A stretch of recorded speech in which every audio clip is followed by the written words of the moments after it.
It's party time. All right, look, we got it. Can you just pan all the lights and come across here and get everybody this way? And there we go. So tell us what we're doing now, Mayor. We're in South Salt Lake. I wanted to learn some from a mayor who's been here 10 years, and I don't want any physical border disputes between South Salt Lake and Salt Lake. Go to Chris. I just want to say, I'm talking to the light. Maybe I've been doing this too long. I just want to say we have 550 police officers. They only have, I got this information, 79. So if there is a physical altercation, you know, we'll know where to go. You guys win. Well, we're going somewhere cool now. Tell us where we're going. So we need to introduce Sharon Hari. Hi. She is our urban design director and works magic in our community, and has her name tied to most any cool thing that you see going on in South Salt Lake. We just extended our Fitz Park from all the way from 50s to 30s, 30s to 50s. So we're going to show you how safe it is to walk at 2 o'clock in the morning in South Salt Lake. We have 20 people. And a big light. But this is one of the never best. felt unsafe here. And this is one of the best neighborhoods because you can hear sprinklers. You can hear Mill Creek from where you guys were sitting earlier. We were on Mill Creek Pond. Yeah, and it's just a really lovely neighborhood with lots of trees. It's totally green here. People don't think of Salt Lake City as a very green city because it's a desert, but South Salt Lake has all the water and all the trees on this part of the neighborhood. So we have a park called Fitz Park that's been here for about 30 years. That slowly over time it just keeps getting better and better. And we have a big expansion going on that's under construction that we might make it to if we keep walking, but we can also just go see the Mill Creek Trail that's being built into the park and take a little stroll along there and kind of see what we And that follows up into Salt Lake too. You know, actually, this is the corner where we have no Salt Lake. It goes straight up into Mill Creek City. Oh, okay. So from 7th East, you cross to Mill Creek City. And so we've been building sections of the trail all the way from the Jordan River to the track station now, and now we're working on 2 blocks from 3rd to 5th East. So this whole idea of tracks and bicycle trails and things, this is going to happen, right? It's here. This is We already have 10 miles of trails in the city. Do you have any railroads here? Well, we have Parley's Trail, which is a former railroad, and then that connects to Roper Rail Yard, the Union Pacific, that goes all the way across the country. So we've got a lot of rail and a lot of light rail. And ones you can turn into cool things? Well, that's what the S line and the streetcar. Is Parley's Trail going to connect to the river trail? It has. has It's just already? not a great connection, so there's money right now. Salt Lake County's got their project going. We need another $1 million to finish that bridge. Like, we'll start construction as soon as we have $1 million. I have an idea. Hint. That was something that a constituent actually asked me. Yeah, it's almost there. Mariana, look, you guys are running for office. Why don't we knock on somebody's door? Oh yeah, that would Just make us lots together, of friends at 2 o'clock in the morning. and just say, That's even worse than knocking on a Sunday. here we come. Yeah, that's all right. Hey, Remember when we talked about people are mean? Yeah. This would probably be a Should type. be- It would be mean, That window and they would be looks like they're up. justified. That will be a test. Okay, if you're listening right now, or you're in South Salt Lake right now, flash your lights and we'll come by. Say that. Yeah, there's Mill Creek running right next to us. It's one of the few creeks that doesn't get piped. So we've got the longest stretch of the unpiped creek, really. And, from Mill Creek north, all the other creeks. Salt Lake Creek, I mean, there's no culvert. It's above ground. above ground until the freeway almost. When did they decide to bury everything? Great question. We don't know. Because they didn't bury it here. No. So we have a little park trailhead for Mill Creek Trail that we have to still get a couple more properties in order to really connect it. So we can just go on our bike lane, our sidewalk up to Fitz Park. Here's where I helped rescue a whole bunch of baby goslings. Every spring we get lots and lots of ducklings and goslings, and they're so cute flopping around here. Minor tragedies though. They live in my backyard all year round. Now this park has lots of ducks. We've got the signs that people please don't feed them though. Well, no, it's just But don't Nicky feed them baby bread. You can feed them something. You need to put that on your campaign literature. I save goslings. I should. Ryan?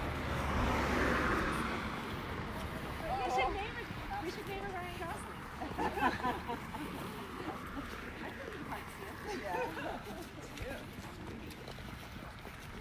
Yes, he is. Yes, he is. It's okay. You first. Yeah. This is so fun, Jenny, to have you come and get a chance to show off our little cocktail area. Oh, what a beautiful night this is. I know. We had a foodies in the park tonight, which we didn't do tonight until the wind picked up to like 50 miles an hour and we couldn't put our screen up. Oh. And then all the rain. So this is the park where we do movies in the park and do our 4th of July parade and have a freedom festival with it and just kind of big community events. And we have kids in the summertime coming here, not just with our own after school programs, but lots of other kind of summertime camp programs. So pick up here, drop off here, meet their kids here because it's a great place for kids to play, the playground and so on. Can you And everybody Yep. can get their Really roots well, on. actually. So we're on 50th, which has a big bike lane. Now this is kind of cutting off 50th onto our Mill Creek Trail, and then we'll kind of walk through on the bridge and we'll bring. So I do have a question because I was here at the park a couple weeks ago.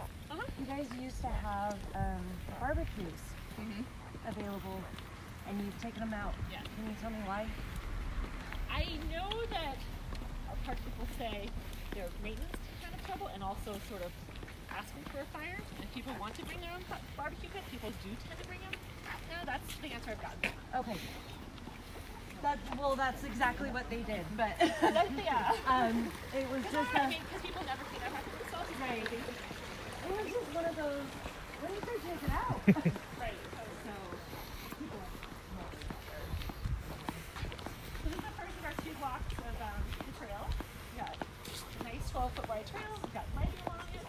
We kind of recently re-upped our pavilion lighting, making it a little bit easier to see the park because it's actually a pretty big park that you don't have very many roads into. So if you want to cross between 30s and 50s, you've got to go about 2 blocks that way to get through, or you block that way. It's not very good through way. So now we have a nice pedestrian bike throughway, a nice little stroll.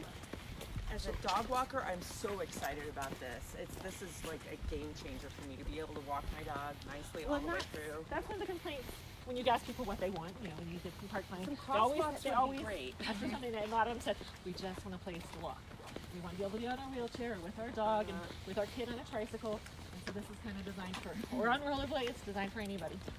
One of the other big things people love is our playground because it actually has shade canopy on it. Yeah.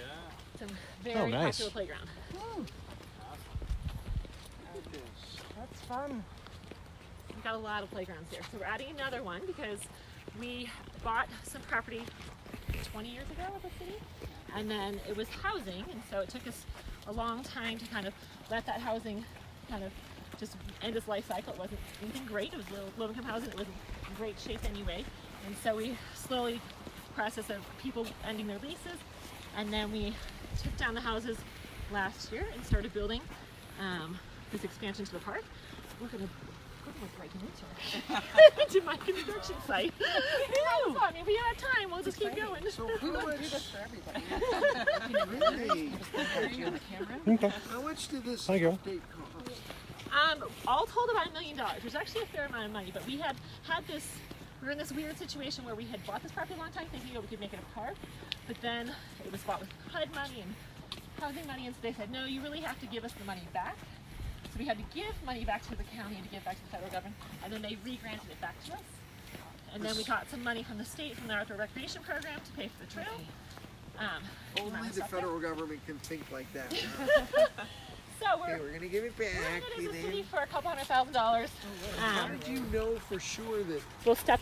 once you Step returned it, that they were actually gonna send it back to you? There are very nice people at the county who work with us. Alright, And they haven't switched staff, so they have their promise. You want to keep walking to the Oh, with the sprinklers, that's awesome.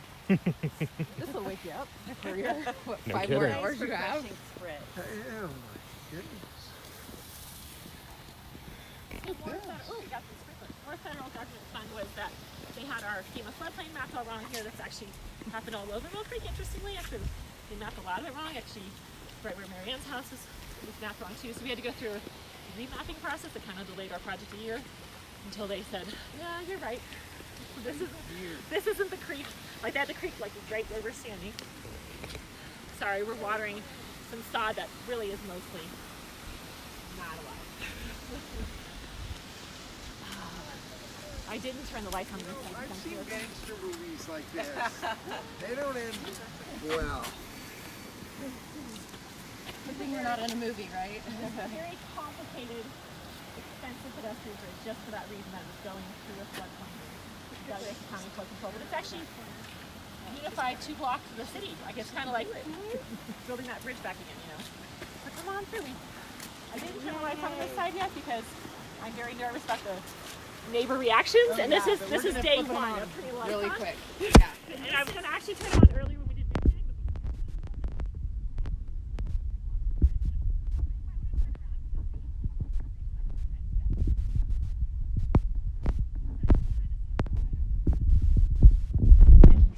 Got a little, there's an area where bikes get to ride. We got asphalt coming on Monday, and then we have There's a bike course that we teach all of our little kids how to ride bikes. Nice.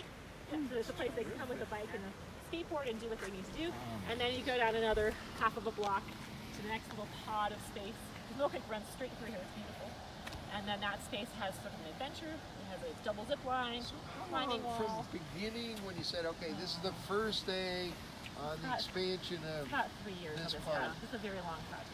Yeah. Because we had to deal with like we're getting our money back and going through all of and then they deal with the money of like how we swap the money back around.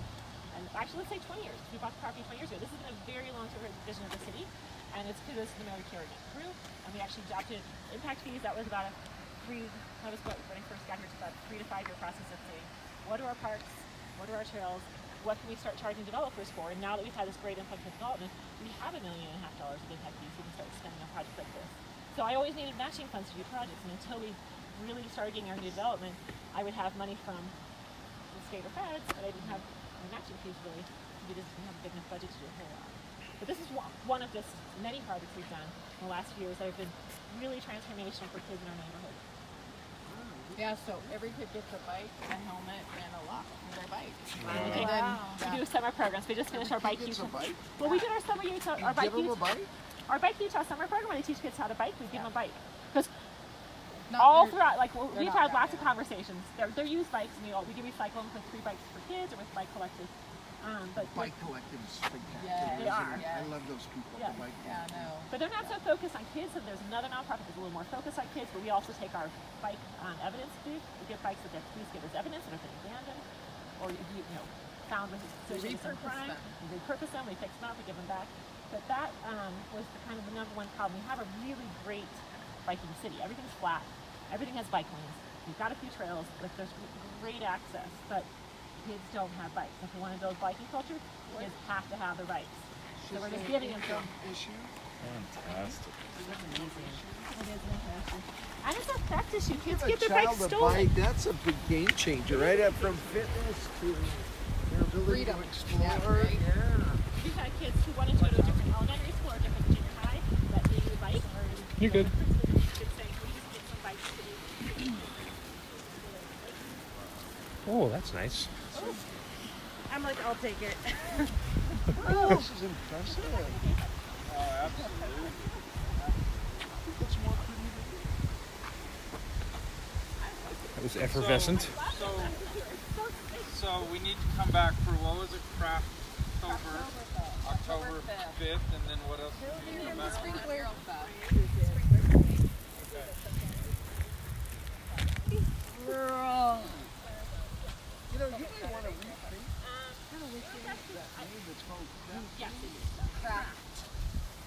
We just don't say it fast. Craft. October. Crafttober. Not crap. Crap or crap. Yeah, and craft is very broad, right? Very broad. Okay, all right. Thanks for reminding us. Okay, all right. No, it's a lot of fun. Oh, there's so much energy in this valley and so many opportunities. Yep, I see it. Are we all working together enough? I mean, as mayors and as clearly we have sometimes. I mean, we all want stuff for our own. How does that work on bike trails to earthquake protection to a lot of stuff? No, we coordinate all the time with different communities. I think that's the only way to do it. We can't be our own little kingdoms, right? We have to have road networks, trail networks, bike paths that connect. Right.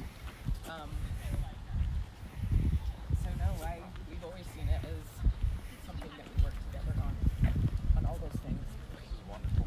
Oh no, place to live. Yeah. I'm intrigued by your taking your son to another community because you I just know. want it to be. So Jenny Wilson told me, Yeah.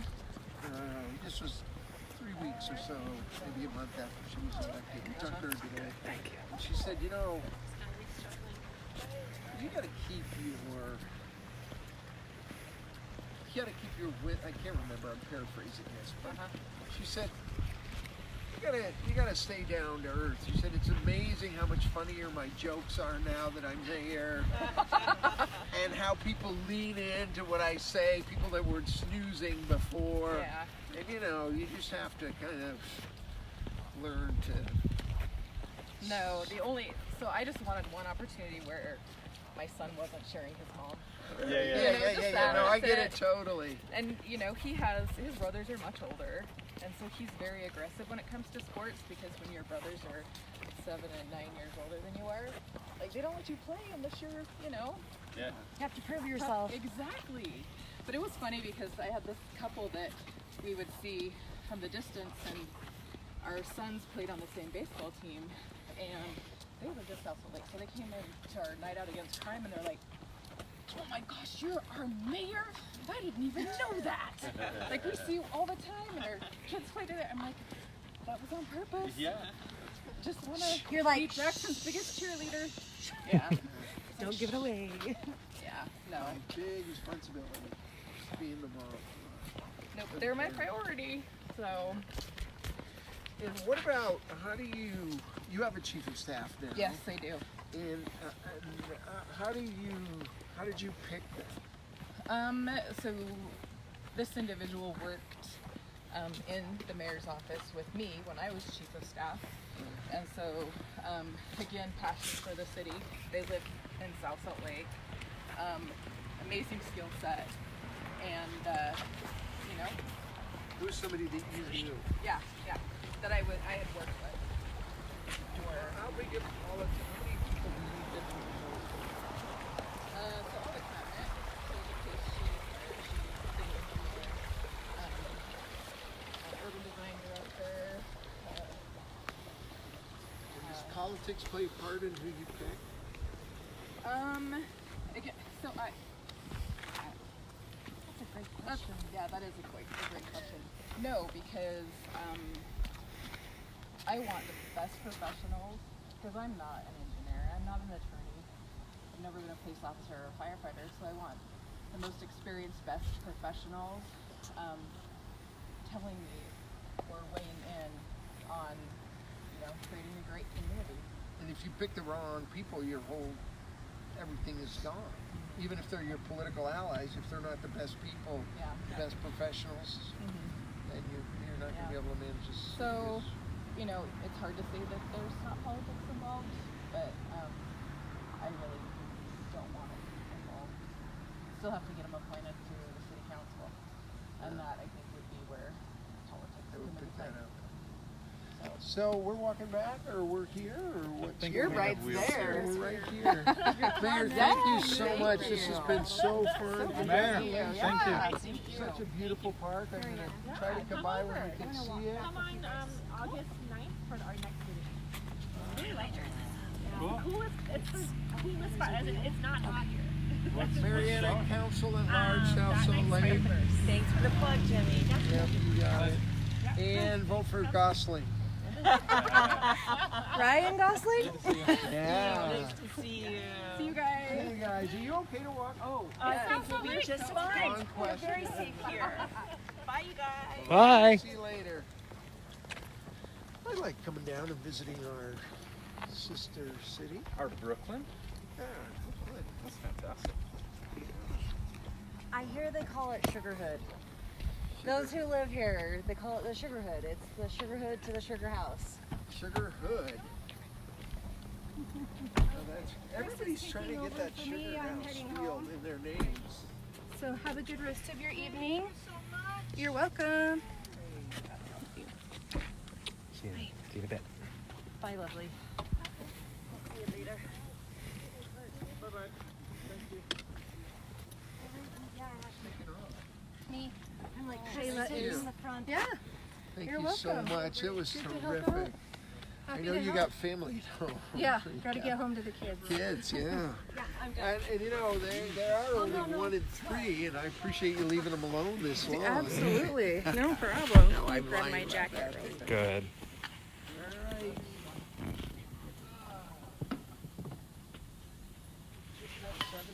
Bye, love you.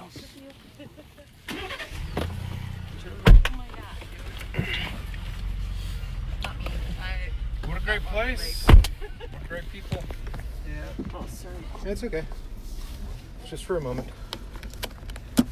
Well, there we go. That was a nice visit with Mayor Wood and her people and Yeah, it's fantastic. whatever. Like we've been talking about, you know, I don't know how you do politics if you don't get along, right? Yeah.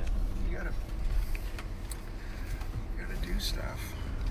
It's a real challenge, I think, South Salt Lakes. It's an industrial city. Yeah. You know, poverty. Yeah, I mean it's I don't want to down talk it at all. I mean, it's they're clearly making progress and stuff. well, I mean The South challenge Salt is- Lake like Salt Lake. I mean, having a big daytime population that brings some opportunities and challenges. Right. Exactly. So where are we headed to? We're gonna go. We're waiting for Adalberto's to open. So we're gonna go and meet some of our interns and just hang out at IHOP and talk. And food for everybody. Anyone who wants it. Yeah. Sarah, wrong direction. Okay, thanks. Okay. That's right. Just usually I don't say that until after they order. Steve. Yeah. You know, that's one of my lessons I've learned. But you know what? Make this is sure such they a order great- bread and water, saltines. Exactly. If they think they're ordering, you know, especially with interns, if they think they're paying, you know, they get. Then on the way to the car, you know, you guys could have got whatever you wanted. Yeah, I would have paid. Yeah, you know, we've worked together with enough. So, are interns. we going to I-15? No, Darn it. I mean, Because I want to. Do we have folks waiting? Yeah. Okay. yeah. Why?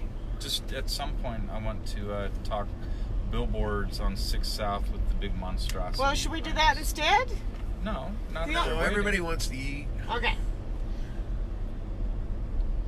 I mean, and that'd be bad to get it on camera that Jim starves his people. As interns. So are you gonna go back the other way you were going? So head north.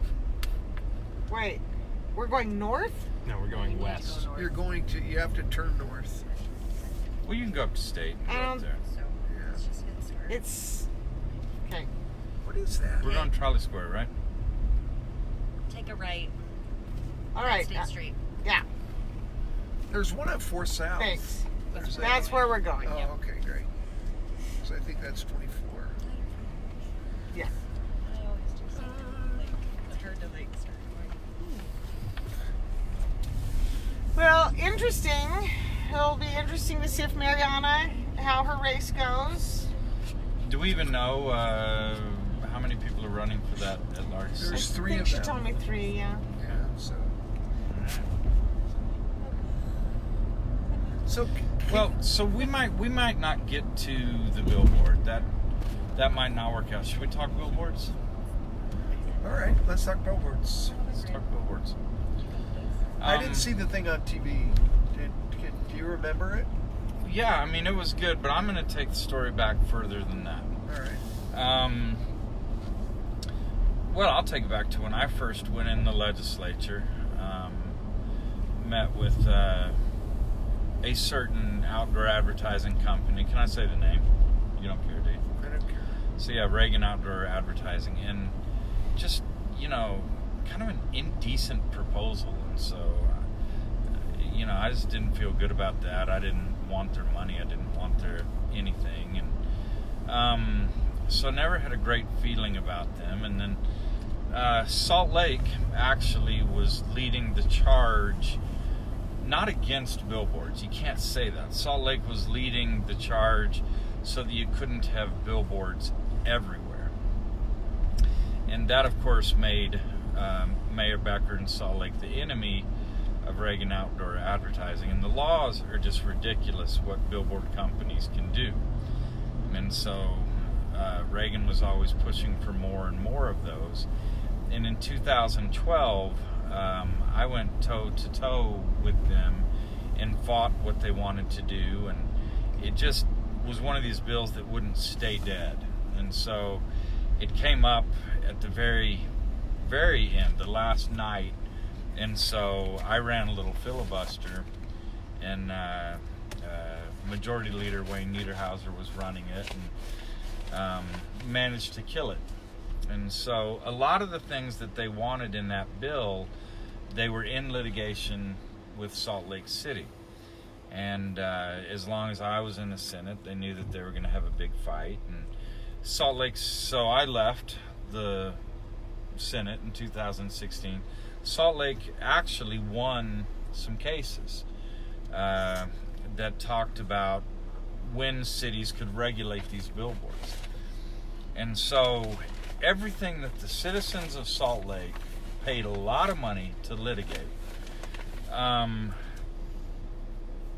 that was threatened to be done away with the very next year. I mean, Reagan didn't like their loss in court, so they wrote up a bill to make the law what they wanted it to be. And I mean, their person who testified in 2018 even said that this bill, it puts the law to what we thought it was before the court ruled.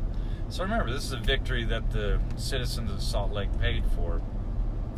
So in 2018, you were the only, I was gone, but you were the only senator to vote against that bill.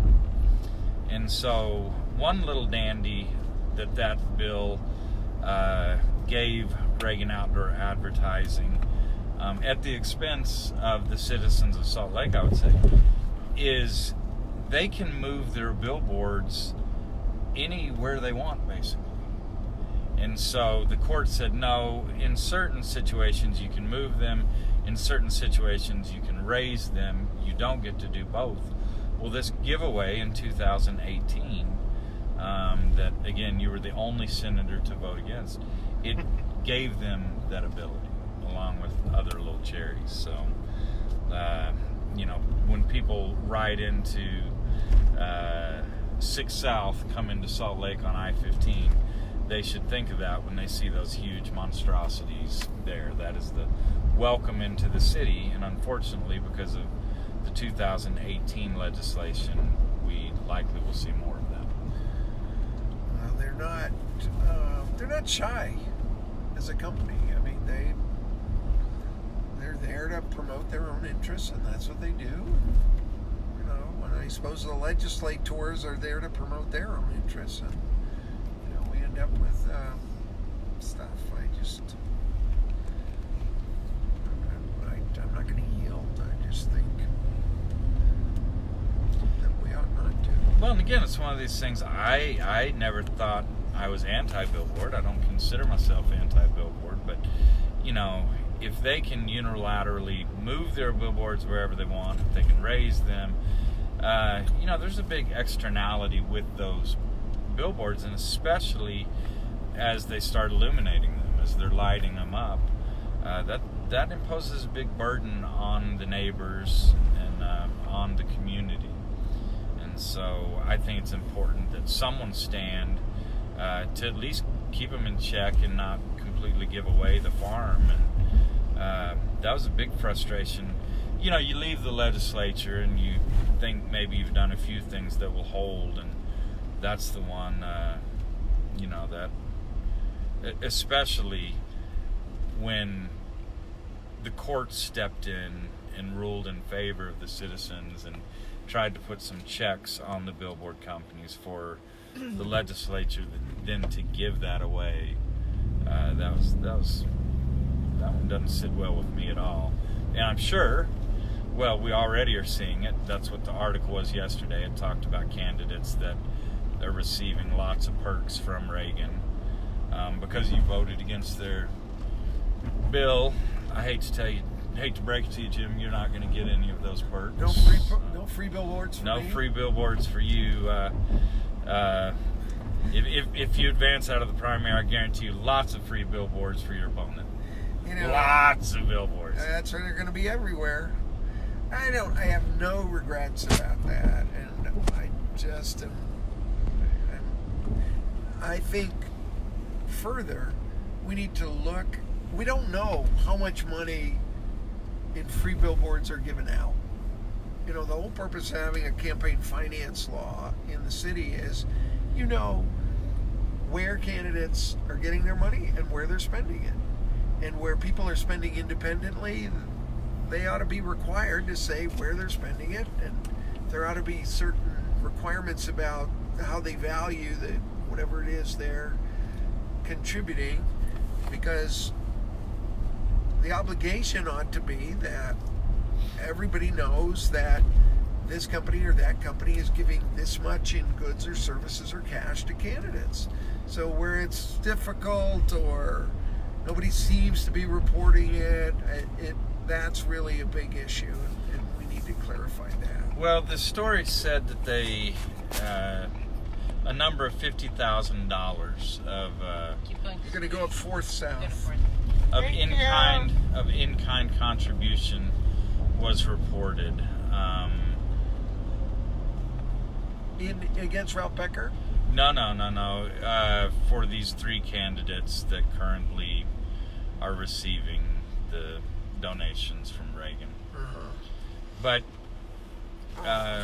you know, if Reagan's reporting it, We don't know. Yeah, well. I'm just saying, Mr. Reagan said to me at a Greater Avenues Community Council meeting that he had spent $350,000 to defeat Becker.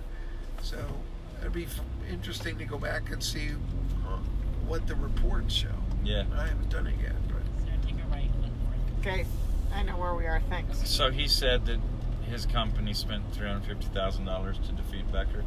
yeah, that's what he told me. That's vulgar. So, But I guess he won, right?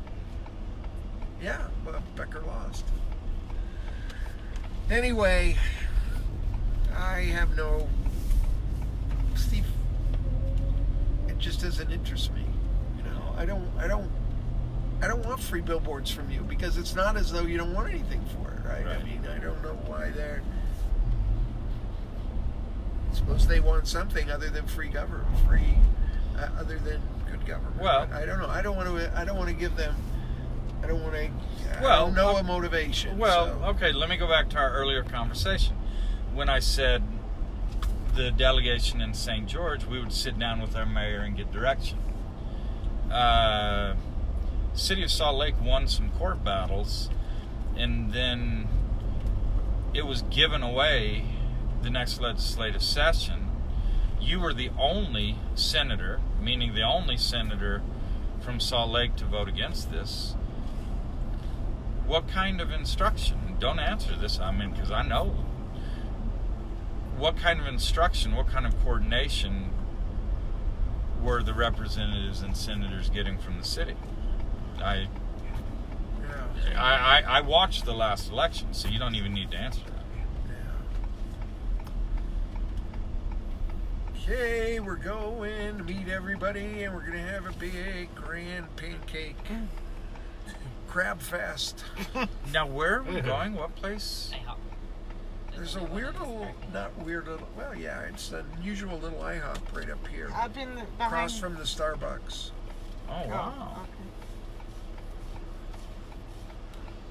they're open till 3 a.m. Weren't they talking about running legislation that if you're at a red light and no one's there, you can go? That idea was thought about. I like that idea at 3 I in the like morning. that idea a lot. I do it. I've granted myself permission. It's called being a criminal. As a motorcyclist, I enjoy it. Oh. So you now can ride. What do we call that when you ride? filtering. Lane filter. You can lane. Do you lane filter? I have not currently, only because my riding's been a lot bit less than what it's been. I had shoulder surgery in December, so I've not been riding as much. But Yep, go right my here. friends that do support it, they have. What is it? Yeah, I don't know what it is. Oh, wow. Okay. So the lane filtering actually started with somebody down in St. George and came up Right here. and basically Got what it, it got is motorcyclists, when there's a red light and traffic is stopped 2 lanes or more on streets that are 45 miles per hour or less, can filter between stopped cars to move towards the front. It helps reduce congestion. So they just squeeze in between the Yeah, cars. they just squeeze in when it's safe. Sure. But yeah, and we had like 47 deaths last year, motorcycle deaths, and In Utah. in Utah, and a good portion of them was because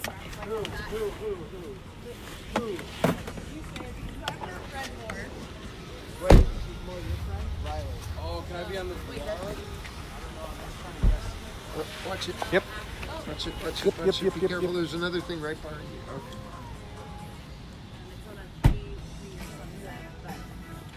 All right. so we'll see what the data says. But It's so little protection there. There are for being people rear. here already. Right. It allows us to get out of the way and slow traffic. You don't have a small two-wheel bike taking up what a full car would be taking. Yeah, in the middle.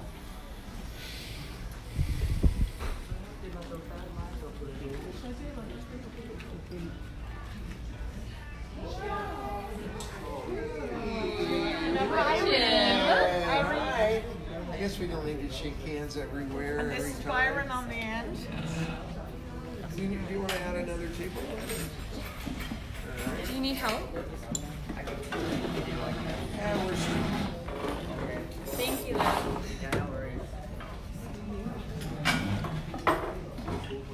How's your day been? What's that? How's your day been? It's been fab.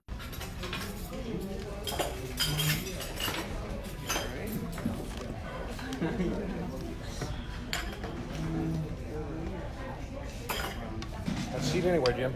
So this is Irene. That's my dad's. Oh, you're out. Nice to meet you. We lived together for A summer? a summer, which was my best friend. Do we have anybody else coming? We do. So you're right. Yeah, Right here. All right, here we go. Where did you guys just come from? We were meeting with the mayor of South Salt Lake, someone who does the parks, and someone running for city council. Working out if Jim was elected, a peace treaty between the two cities. Very nice. In the war. I had to let them know though that our police force is a lot bigger, and if it breaks out, they only got 25,000 people. We got 200,000. So, look, I'm willing to work this out, but if you want to make belligerent actions, I mean, so candidly, we could arm ourselves with sports and beat them. really, We didn't want her. She knows that. She's smart. So we didn't need to say that. I'm glad somebody did that. it's just the way it is. Okay, you guys, anything you want on this whole menu under 99 cents, and the campaign is splurging. Okay, if you're just joining us, this is the Mayor-a-Thon, hour number You keep asking. 17, 18, something like that. Okay, so we end at 8, Too long. 7, 6, 5. 19. 19. Yeah. Hour 19 on the dot. So we have 5 hours left to go. 19. Do you need some coffee? I mean, that can be on me. You don't have to spend $10. I'll get you a coffee. Do you want an Americano? It's really out of the budget. You ran to the right. All right, so that's what's going on. We're gonna go over the entire day, conversation by. No, we're not. We've started at 8 o'clock in the morning. Steve Urquhart is the official host, co-host for right now. Sarah Urquhart is the brains of the operation. She's been with us every step of the way. This is the astonishing Byron. Say hi, Byron. Are you going to vote for me, at least? Okay, do you live in the city? I live Will you move? I will move just about. Yeah, Okay, exactly. good. And this is Ruth. And Ruth is getting ready to move away, but she's going to vote first. I'm voting for him. All right. And this is our brand new friend, Irene. Irene. I think this is it. Yeah, this is everybody. Yeah, this is everybody. This is Christopher. Hi, Christopher. How are you? All right. Okay, great. One more water. Okay, so that's about it. Okay, we're not talking any politics this meal, okay? Okay, Just but I have have fun. a question for you. It has nothing to do with politics. Okay. Let's say that you are. Oh, okay, sorry. Go ahead. Well, you're not in the picture, so get in the picture. This is our photographer, Hi, and that's real. I'm This back. is Chris. And finally, Jenna. Jenna. Okay. So we're all in. All right, here we go. So, Okay, I have a question for you. Let's say you are elected mayor. Because when we were with Richie, we were talking about sitting down, having discussions with people you Let's disagree with. rephrase that. When you are When And what's the, I missed the last one. So when you are elected mayor, President Donald Trump is coming into Salt Lake City. What do you do? Good. I disagree with the mayor, and most of the 203 and most of the 203,000 people here that live here, they disagree too. But protocol history say that the mayor greets the president of the United States when he comes to town, and you know, I might hold my nose right before he came, but I think you're not there as yourself, and you're not there as part of a party. You are there to represent your city, and I think you greet the president, and you don't have to like fly back in Air Force One or even get in the limo. You just greet him and you say thank you. It's an honor to have the president of the United States, not particularly you. No, but no, I mean, you be polite. I just think that's the way you are. That's what I think. It would be hard, but I would do that. What would you do? Well, I agree with that. I mean, I think that when you hold a title and position, there is a certain protocol you follow. And, you know, people want to say, well, if the other side is, you know, ignorant, then we should be ignorant. And I disagree with that. I mean, I think you showed the better way. You know, yes. I mean, to me, absolutely. I think you welcome the President of the United States to town. And, you know, you don't have to be too ebullient in it, too effusive, but you can say welcome. And so what do you think about the mandatory requirement that every restaurant put calories on the menu? Love it. I think it's a good choice. Yeah, I calculate and I save everything that I eat, everything that I work out on. I like every hour of my day is planned out, so I know how much I need to walk, to work out, and so when menus have it, so like brings peace to my mind. Wow, yeah, I can tell. And, like cut my plate up, plate up, you know how much is But what about the constitutional rights of the menu? To not have to disclose stuff. I mean, does anybody think that's a bad idea? I mean, I think it's important to know what I we're like eating. it. You do like it? I don't like it. You don't?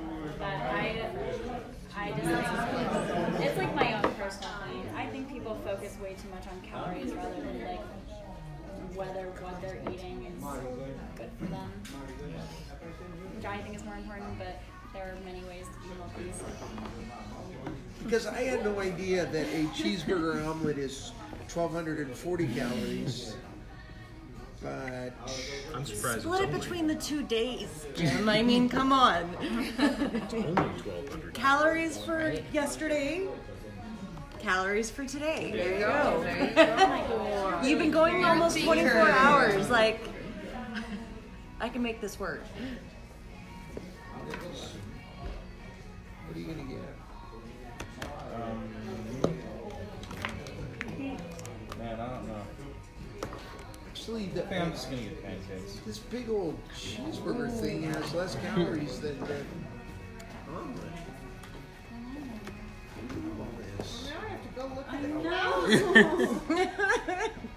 Don't do it. Don't do it. Don't ruin it. They're huge portions. I think maybe that's why there's so many calories on them. All right, Jim. So let's get to know you for real. When you get dressed in the morning, is it sock, shoe, shoe, or sock, shoe, shoe? So I have a thing above my bed. Just to remind me, it says socks first, then shoes. That's how I keep track of it.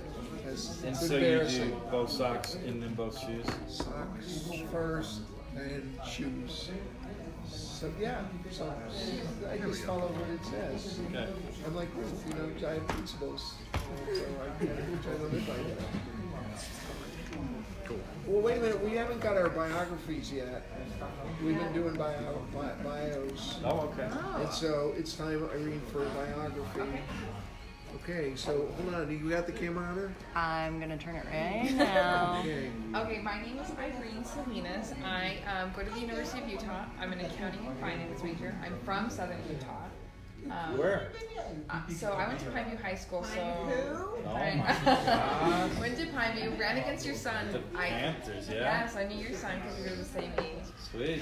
So I moved up here to Salt Lake, a part of the Daniels Scholarship and the First Descent Scholarship, where I lived in Lassonde and did some programs up there. And I did a lot of lobbying through the Washington City Youth Council. So I spent a lot of time with like Snow, and everybody was really fun. And so yeah. And then my family's from Mexico. So my dad, my brothers, they all live in Mexico. So they were deported when I was 6, and then we stayed to go to school and do everything here. And I just got back from living in London, and now I'm here doing my internship, and then hopefully getting my full-time offer in August. And then I just applied for graduate school. So I have the GMAT on Wednesday. She's here all night. 2 days before the GMAT. Did you speak a little Spanish?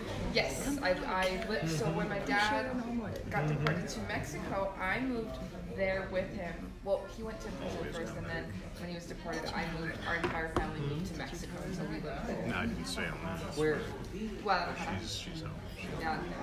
She's home. Yeah. So we lived there, and then I only stayed for a little bit because I wanted to come back and do high school and college here. So it's really fun. Wow. Yeah. So who did you live with? My dad and my grandparents, and then my dad's children and my brothers and everything. So we all lived together. It's really fun. What, when you came back to St. George? St. George, yeah. I came back to St. George where my mom was living, so she kept the show going. She stayed here, and my other 2 siblings who were too little to move, they stayed here. But I wanted to like stay with both parents as much as I could. Yeah. Ooh, that's so cool. Do they have dumb kids in St. George? No. I think so. Washington County, yeah. We're pretty clever over here, huh? Yeah. Yeah. So do you want to brag about Ruth? Well, no, I first went to, because that would take a lot of time, so I first went to, wow, so your father came over before you were born? Mm-hmm. Yeah. Okay. Both my parents did. They came over when they were both really young, like 8 to 12, or somewhere around that age. They were really young. Your parents were dreamers. I mean, we didn't have a word, but they were. Essentially, yeah. So, but my dad never got citizenship, but my mother did. Yeah. And I'm not sure under what law she was able to become a citizen, but her and her 6 siblings, and my grandmother and my grandfather all became naturalized citizens. So they had crossed the border when she was really, I think my mom was 8, and the youngest one was 2, and there was 5 girls. We're ready. Yeah, so 5 daughters, and my grandma came over. Oh, wow, what a story. So My grandma's the cool one. So you very much had your feet in both countries growing up. Yeah, just when my dad moved over, I was both. Visiting my siblings over there, my dad, and then being here for school with my family here. Yeah, it comes with it. Okay, sounds good. And then we need to, after we order, let's hear while we're ordering. What did you run in track? I did the 800 and the 400 meter, and I did cross during the fall. See, she's crazy. Yeah. The 2 worst races. Those were my favorite though. Yeah. What did Ike do, your son? Mostly the 800. He did the 800, 1600, right? Yeah, is it what else? He did 6. He really loved the 8 or 400. 16 started getting a little long. He was so fast. He's one of the top originators too. Really fast. Regular. What was your? Yeah. What? 8. Alright, I'll have. I have no idea. I'll have pancakes. Something really Yeah. fast. Yeah. Something Okay. was fast. Just like 3 pancakes. 2. Okay, so we're at IHOP. we're at IHOP. The time in the Mountain West is what time? 3:14. 3:14 a.m. And we've been wandering around. Who's the farthest away that's listening? If you're farther than South Salt Lake, kind of text us, and we'll invite you to dinner or to have breakfast with us. The furthest away? Yeah, the furthest away. Lori Metz says, was stoked when I got my ballot in the mail and saw your name. Yay. Love to have you as my next mayor. Yay. Thanks, Lori. Thank you, Lori. We appreciate that.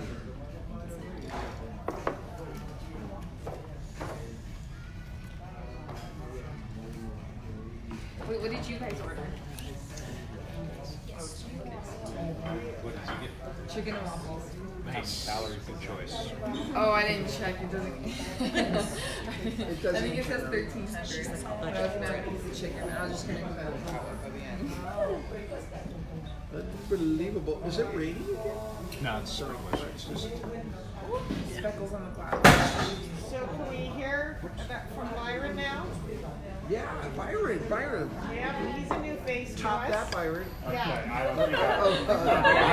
We don't do that. No, absolutely not. I just graduated at the University of Utah in a bachelor's of film and media arts. So right now I'm just working to save my way up so I can move to Los Angeles and start doing that.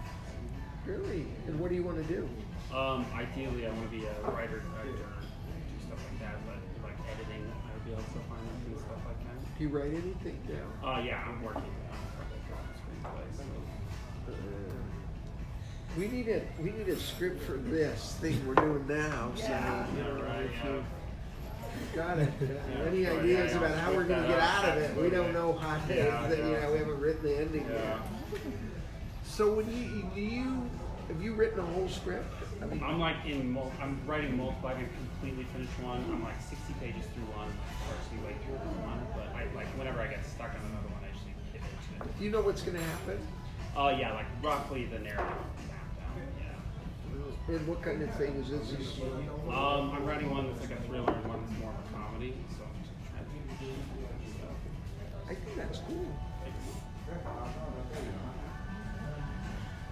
Television writers, they make more money than anybody. Yeah, it's a crazy workload of TV just because of how many episodes they have to like churn out every season and stuff. So yeah.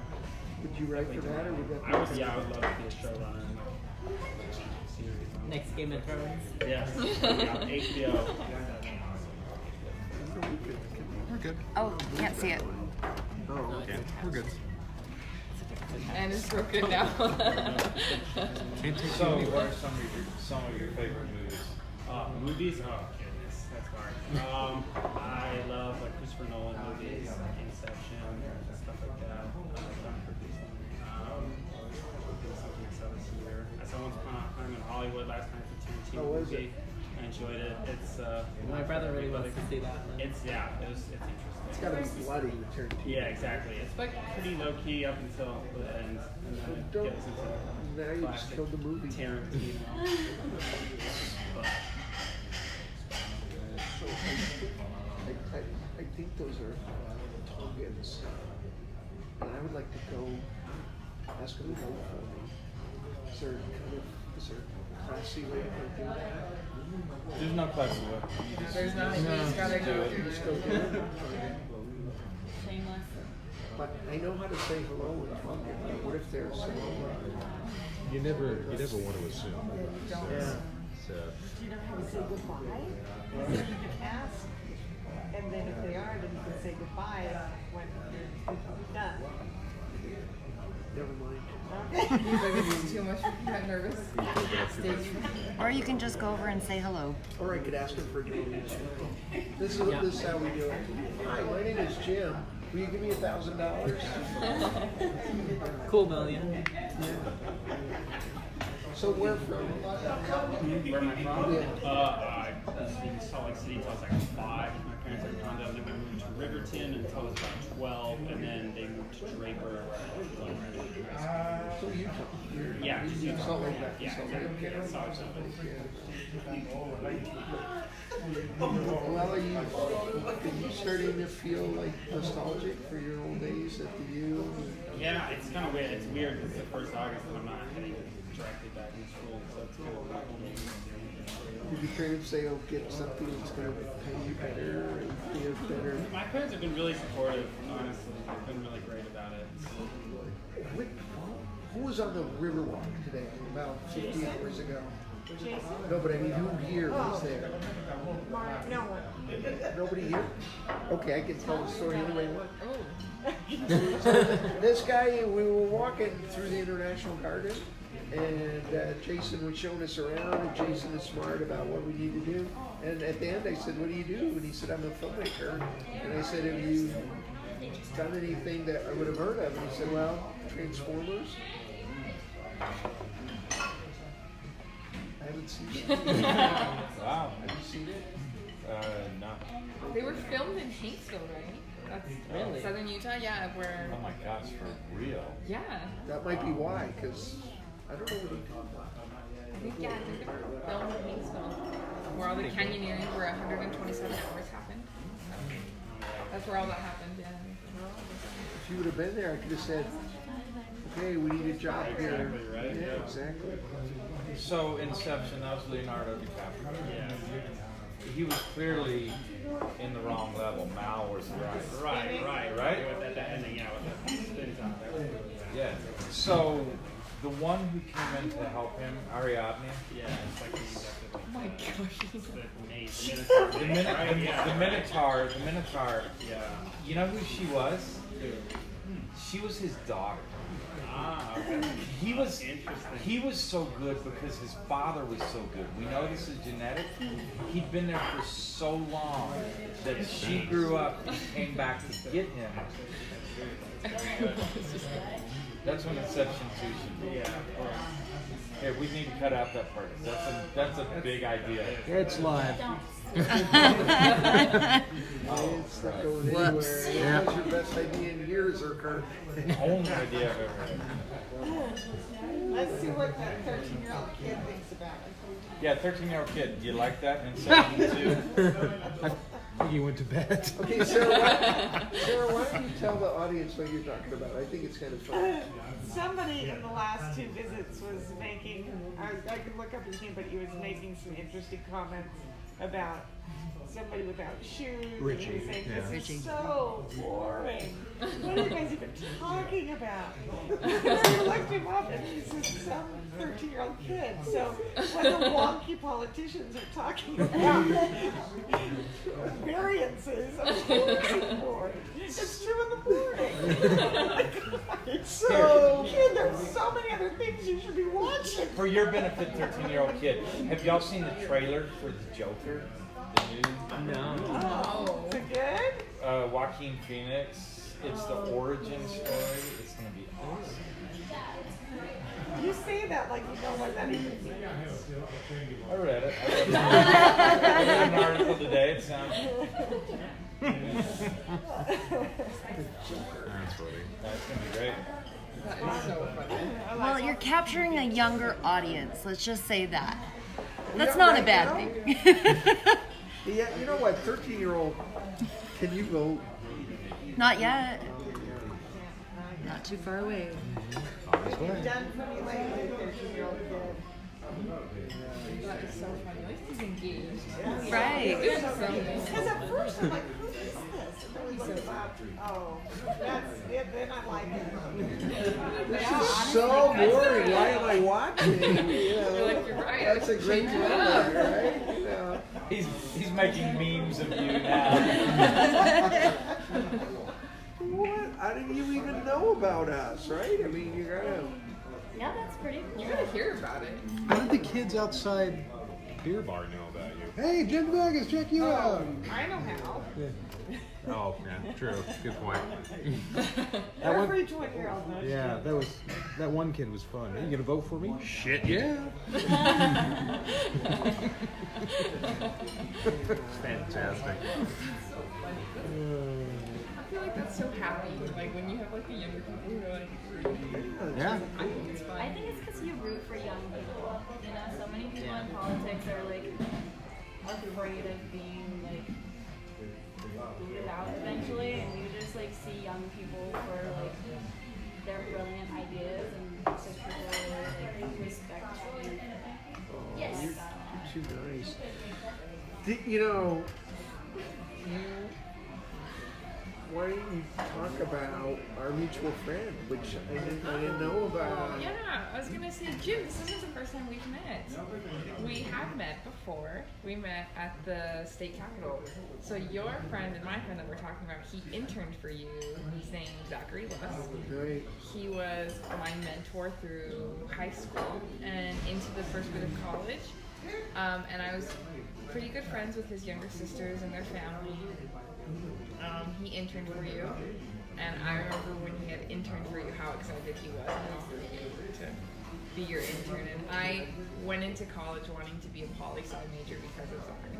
Oh. Yeah. So Zachary is from St. George, and he came in August, which is really early because the session doesn't start till January. And I don't know how they pick interns, but legislators can't just pick their own interns. The university has a whole program, and yeah, you know.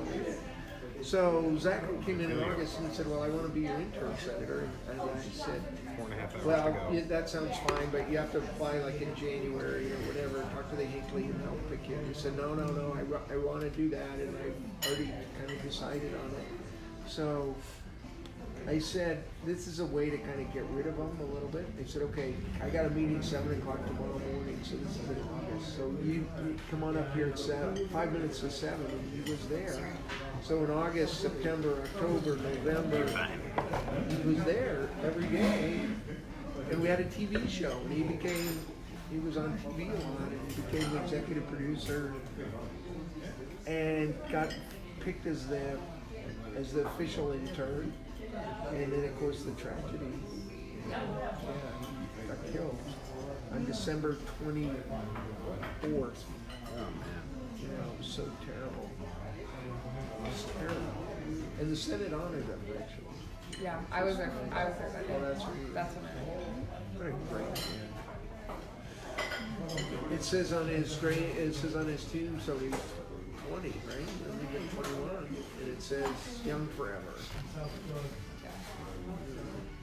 Yeah, I don't think anybody, because we all used to run, and so his neighbor was the head coach of the cross country team, and I don't think any of us have ever ran that trail again.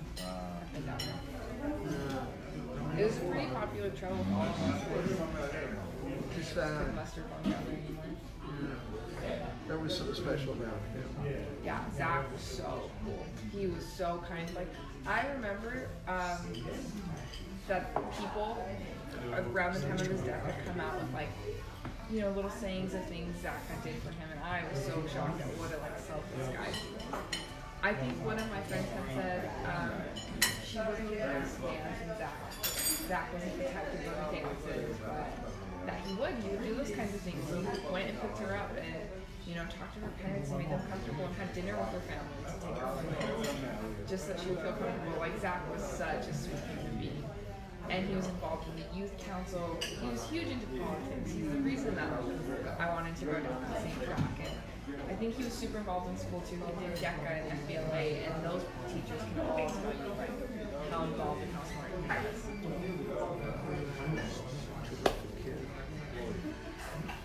Well, Zach, he would love this. He would have a clipboard and he'd be crazy. But he has an awesome family. His sisters are so sweet. His mom was an amazingly smart woman too. You want to tell the rest of the story about his mom? So his mom was the year later? The year before. Because his mom had passed away. Oh, I get the story. You know when Zach was. Oh, so she passed away. Oh, yes, I remember. I was like trying to remember. We had all gone on a team run, and I was the captain of our team when we got back, and our coach's wife was there. She was crying. She had the cops there too, and we were trying to figure out why she was crying and what was wrong, and Zach's mom had got hit by a car while they were on a run, and so she just, like, had carried her, and so we were all, like, crying, trying to figure out what to do, because we were really good friends with her kids. They were on the team, and it was Zach's mom, and so that was really hard for everybody, So it was about a year later, right? And then Zach, Great kid. Yeah, well. But he did inspire a lot of people. There's so many people I can count that are really excited to do a lot with their lives because of him. He had inspired a lot of us to start applying for scholarships in high school. He convinced a lot of us to join the DECA clubs. He had convinced a lot of us to join sports. And I think my life has extremely changed because of that. I don't think without my teams or the clubs I was a part of, or the fact I didn't even know about applying for scholarships to go to college. If it was not for Zach, I would have had done those things. And now I'm a full ride student who's getting college paid for, and I'm gonna hopefully go work in accounting and finance. So I'm exactly what Zach, way to go, kid. Well, it just means we got to go out and live every day because you never know. You know, don't mess around. Stuff. Wear your helmet. Oh yeah, and that too. Yeah. Well, on that very bright note, so do you go back to Guadalajara now and regularly? Yeah, I try to go every few years. I get really busy because during the summer that's the internship season, and then I'm back to school. But I try to go visit my little brothers every once in a while. So I think it's been every 2 or 3 or 4 years that I go back and visit them. Isn't it amazing? I mean, we all know refugee families or families that are here that somebody made the decision to apply for citizenship and somebody didn't. It didn't seem a big deal at the time, you know. I mean, we may have had these laws, but it was kind of like officially don't come, and then it was, yeah, come on, and everybody did that for years and years. It was the way, and a lot of people never bothered to apply, or they didn't have the money for their application or whatever, and their lives are totally different now than people who filled out those papers. Yeah. Part of our scholarship at the youth of the business school is all the students are first generation, but I'm amazed at so many of the kids that are in my scholarship group. So it would be, you know, the students that are like me that have family that are in Mexico and are here, and then we have students who are from Rwanda and they are refugees here, and they don't have their families, and we are their families. And the scholarship, I mean, they have other supporting communities here, like the refugee centers, but that as a first descent scholars, that you know, our group has taken as a scholarship financially, room and board and support. So we all get mentors that are retired professionals in the city, and they care for us. The state finally came through with some money. Hey, get a couple copies. Yeah, of course. Thank you. The wife of the president of the union was really associated with that program. And I think Sandy got serious money for it. It's a great program. Because it's hard for first generation kids to compete. We just accepted our 5th cohort, so I'm the 2nd cohort of the group, so we'll be the 2nd graduating class, and we just accepted our new freshmen. So we have them here in the summer, for the summer up at the youth, living in the salon. So we're just putting them through like little camps for like innovation and entrepreneurial projects and challenges and leadership type things to get them ready for college. So we give them a few college classes before they get to campus. So is that fun? To get those recruits, get that freshmen in, get those first generation kids and whip them into shape? Yeah, well, I think it's more fun. So we all do like a rafting trip. And so in my class, we had a girl from Nepal, me, and then the rest of our group was from Salt Lake. She was like 5, never been on a rafting. We took her on a 3-day rafting trip to do some leadership, and she was like, what am I doing? Why am I putting this life jacket on? We put her in a canoe. She had a canoe down the river.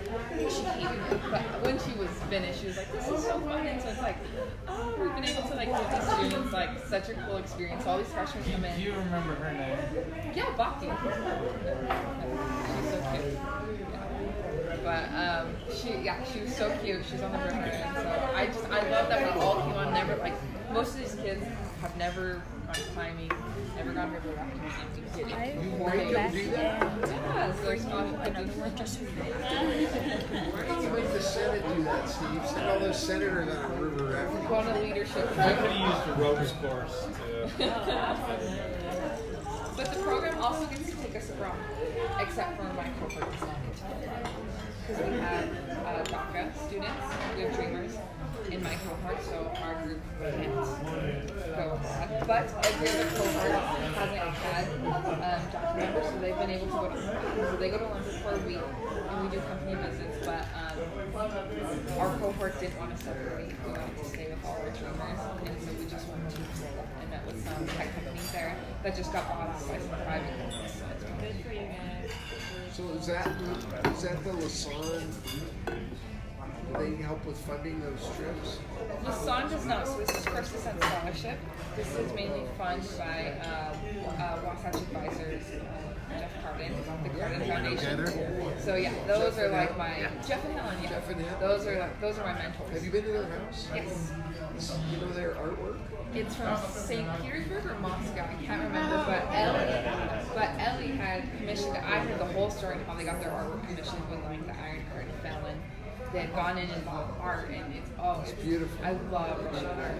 Oh my gosh, that's my So next. you know that's his deal. That's where all your companies are in St. Petersburg, right? Yeah, they used to be. Oh, used to be. I want to go to St. Petersburg, so. Well, if you go, let me know. I got my money, but I have friends. So you actually were the art dealer, I'm guessing? No, what are you talking about? What? So when Ellie went to Russia, you helped with the commissioning of the art? Here's what I remember about Helen and Jeff. I forget how they went through. This is a wonderful story, but I'm not sure I want to tell all the world about that. But they have beautiful things. Anyway, these phones are jumping. So, okay, London. Was that through? Yeah, so London was through the business school, but first it's sent home to fund that. So I got to live in London. I was in Camden Town. And we got to hang out with Parliament a little bit. And so we were there for a few of the votes of no confidence. And, yeah, no, it was, yeah, it's so cool. You're there and you're like, oh, and you like ask everybody, what do you think about America?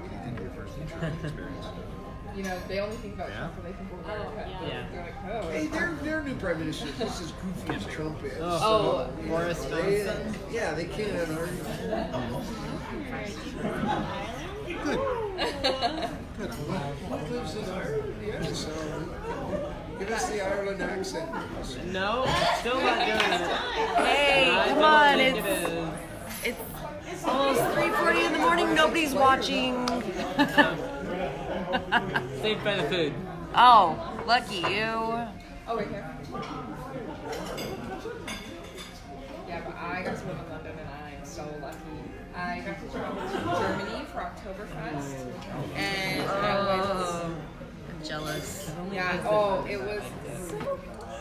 And then Portugal too. Thank you. Oh, fun. It was so beautiful. That's it. Is This is Spain, not Portugal. Sorry. Yeah, somewhere near there. We didn't have So did you speak some Portuguese while you were there? No, Portuguese is very difficult. It's not like Spanish at all. I thought I would have understood a little bit, but it's so difficult. I was just... You'd be able to read it just fine. Probably, but I was so difficult. I was like, oh, I thought I could talk, but I can't. Where does Well, I wonder Portuguese? even if the accent is different from Brazil to Portugal. I'm sure. Where does it come from? Portuguese. If it's Portugal, Spanish. Sorry. Yeah. Is it 4 in the morning or what? Right. I mean, is it some weird? No, I mean, It's a they're- yeah, Latin-based they're very, language. yeah, very close. They're similar grammatically, I think. But you saying you couldn't? You Well, couldn't when people were understand? talking to you, I was like, couldn't talk back to them really. So maybe if I had Spanish and they knew Spanish, that it was easier for them to like communicate with me than for me to communicate with them. I look very American in those Oh, moments. okay, this is a fun question. If you could speak any language or play any instrument, which would you choose? So Any language. Instantly, any language. Or any instrument. An instrument. Oh, instrument. Piano. Yeah. No, No, but any no, instrument. I mean, You either get if- to speak Would any you language rather or go- speak any Yeah, Your well, talent is one or any the other. instrument you Yeah. pick up, you can instantly play, or someone speaking to you in any language you can communicate. language Oh. for sure. Language. Could immediately play like. But that's beautiful. It's like, I don't know. Yeah, because he me. speaks through language. It'd be instrument. But not Because I'd be playing, people talking at us. Not everybody can converse. Not everybody can. Speak every language. This smells so Not everybody can converse. Well, I guess if you know I can go play Excel the and piano But I that can't. speaks perfect Spanish. So, my yeah, I can do one language and for only sure. talent is You my can go mouth. anywhere. I mean, that. top short change or something. Yeah. Oh, I don't. That's I a good know. question. You go anywhere, you can change it. Oh my gosh. But could you change instrument? Yeah, no, that's the deal. Music. Music, hands down. We did. Thank you. That's a nice I've got some. The next country we'll be to. Had hash browns. You're okay. So, that one. You know, they had pancakes. I asked her, I said, is Sri Lanka country? And I was like, Hash browns? Hash browns and Sri Lanka. Yes. Can I get, can we all need silverware? Yes. Oh, okay, great. But not India, not Bangladesh, Sri Lanka. Yeah, why? That's so interesting. I saw it in our company workbook today. People didn't know. This is Where did Stephen? I wasn't sure. Was it? Or what's an island? Sri Lanka. Indonesia? No, it's Madagascar. Madagascar. Madagascar. It was Madagascar. South Africa. You guys eat. Really? Don't stand and just I'm like- eat forks. I'm gonna start pulling her apart. Show us how it's done. There you go. You know, I know you guys at St. George wait I'll make for it work. Thank you. Or it's all late now. You know. Yeah. I'm not afraid to eat fish. Good to know. I like to work my fingers. Also, good to know. Part of my schoolboy retreat. Funny, I do too.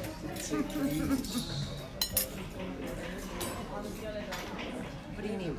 Trying to decide which strawberry I want. You want the red Yeah, no, one? please eat mine too. Look, I can Strawberry.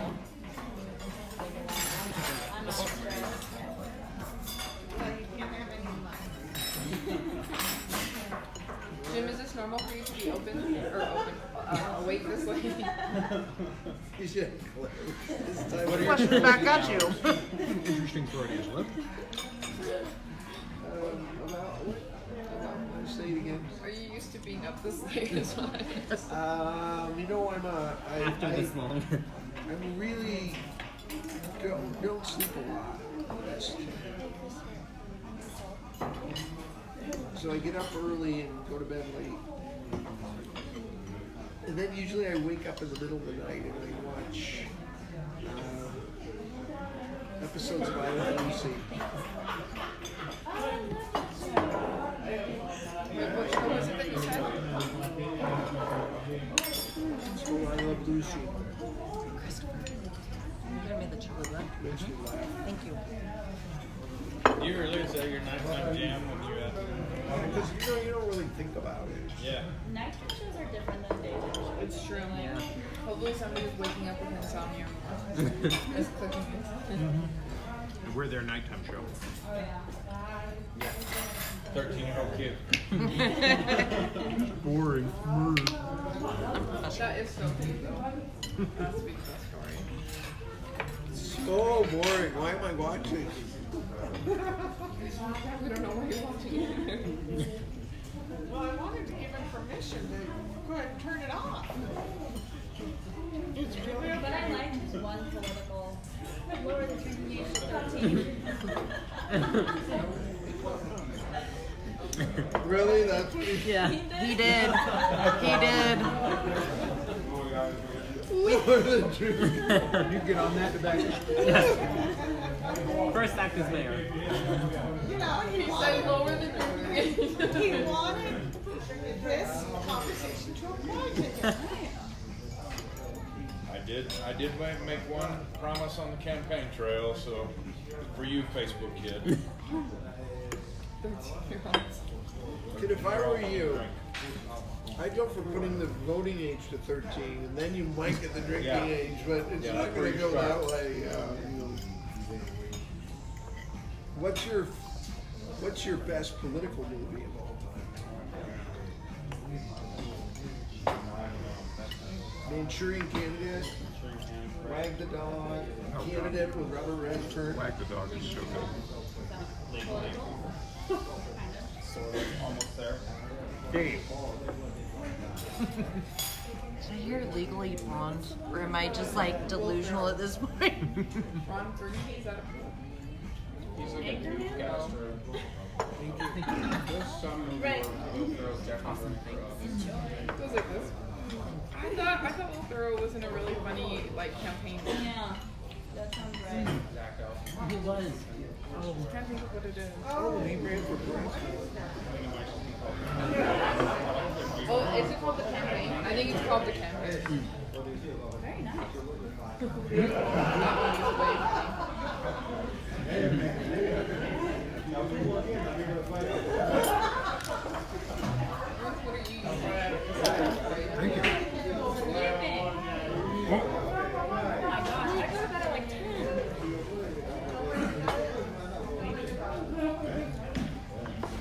Change after you get to law school.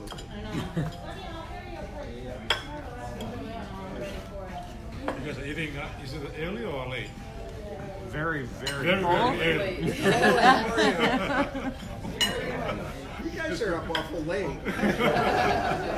Well, sorry for you folks. Well, we just finished an alumni activity tonight. Yeah. Is that why you guys look amazing? Yes. Fabulous. I love it. Okay. Well, you guys look fantastic. It's a church high school of the Church of Jesus Christ. You know, the Leahona High School. Oh, in Hawaii. That's in Tonga. So a lot of the saints here, the Tongans, they graduated from that high school. Oh, that's awesome. Yes. It was dedicated way back in 1953 by Elder Lequan Richard. So our main cast is the second son of the King of Tonga. The King of Tonga has two sons. The second son joined the church, and so he's here for the celebration. You know, he's our prince. Yeah. And you're the class of 2009.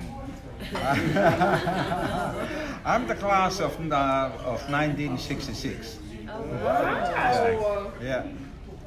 And I don't know if you know Elder Grover Kolipoki.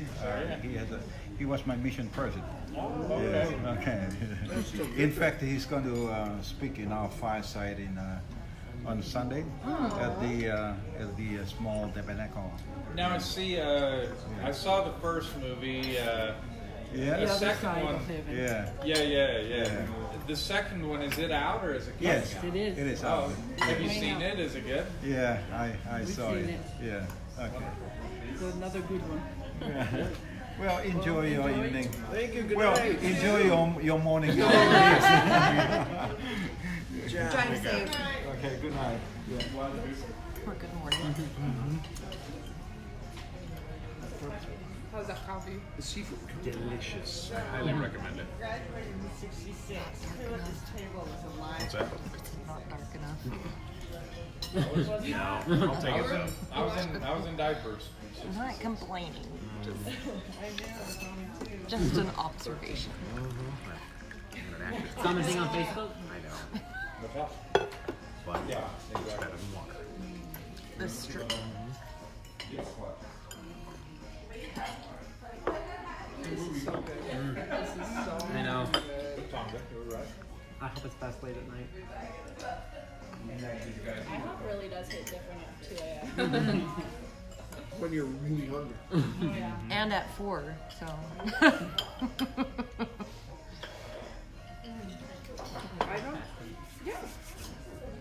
Guys, so when's our first campaign meeting after this? Are we meeting Saturday? Saturday, 10 a.m. Yeah. You're adorable. We'll just show up at the office. She can't even laugh. The look of death. So angry. So Jim and I, even on the weekend, we talk just about every day. Oh yeah. Sometimes multiple times. But I'm like, I do not want to hear from you this weekend.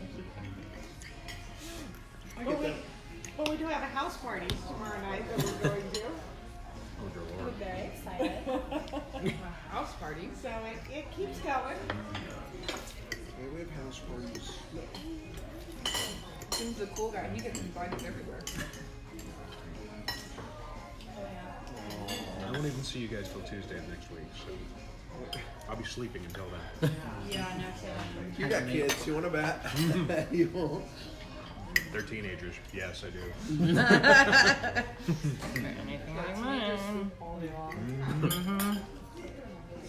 It's like they're babies. They're like growing. So how long were you in England? Abroad? 6 months, 5 months. That long? Wow. Wow, that's a big deal.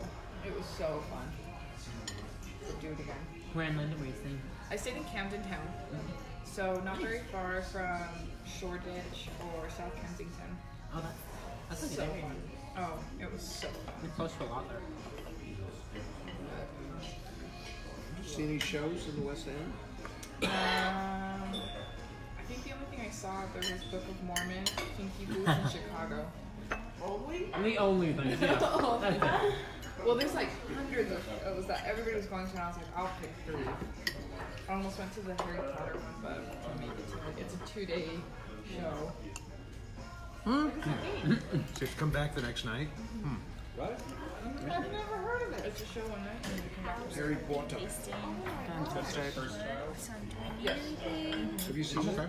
I think we're doing that. It's really cool. People love it. People love it. It's really. We're gonna keep it easy for you. I'm not sure. I didn't see it. And I didn't have the funds to see it. Wow, that's interesting. You get $300 for 2 nights instead of 1. I want to see Book of Mormon here in Salt Lake, though. Have you? I did. It was just Really? I've not seen it, but I would love to. It's so fun to see like the show because you're like, that's mine. And like nobody knows where it is, and you're like. So when Hamilton came, Oh my god. we didn't get tickets originally, so we went and I got Deb, and I got 2, so I went with you, right, Rick? And it was, of course, as good as everybody said, it was gonna be. So I said to Steve, I'm gonna go get some more for you, and he's like, maybe. So I went and got, and a couple days later, stood in line, got 2 more tickets, and I said, I want to go, and he said, take Ruth again. I don't think I need to see it. I'm like, no, I think you've got to go see this. And he was, I'm glad you went. Oh, yeah. I mean, spectacular, right? Yeah, I mean, because it's pretty. To tell the story, you need to wade into some pretty dense history, and I mean that is just the perfect way to pack all the information. Revolutionary, very cool. Unintentional.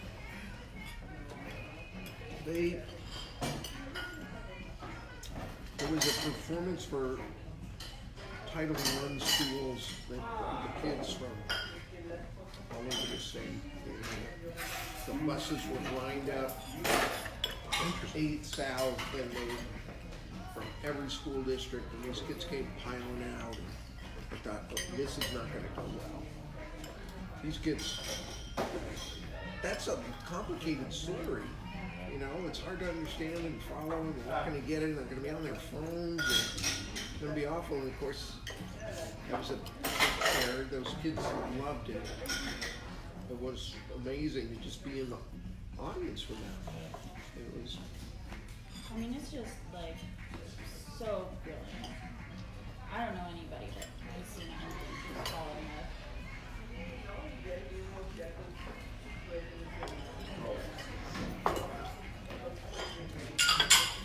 It was clear that a lot of those kids had never been in a movie. I mean, in the theater. So when they got out, you know, the actor comes out and has that. He's the son of a whore and blah blah blah, and I'm behind on the guy who shot him or whatever. Says so. Kids, as soon as that actor got out there, they started screaming in the echoes. They screamed and screamed, and then they got they were on the seats. They were yelling. Oh my God! I can't believe this is happening. And finally, it calmed down a little bit, and the actor started. And then they started screaming again. It was like the Beatles concert, you know, in 1965 or whenever they came. And finally, the actor didn't know what to do. He got thrown off. Oh my gosh. He got thrown off totally. So he stopped, And then they would stop, and then they started chanting. Yeah, these kids knew every word. Oh. So they are just going crazy. So they're like, keep up, dude. We know.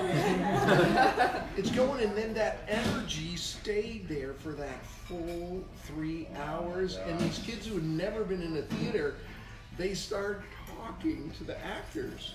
So you know, there's a moment where Hamilton is seducing that lady. What's Hamilton's wife's name? Do you remember? Letitia, or whatever her name is. So this girl starts screaming, "Don't do it!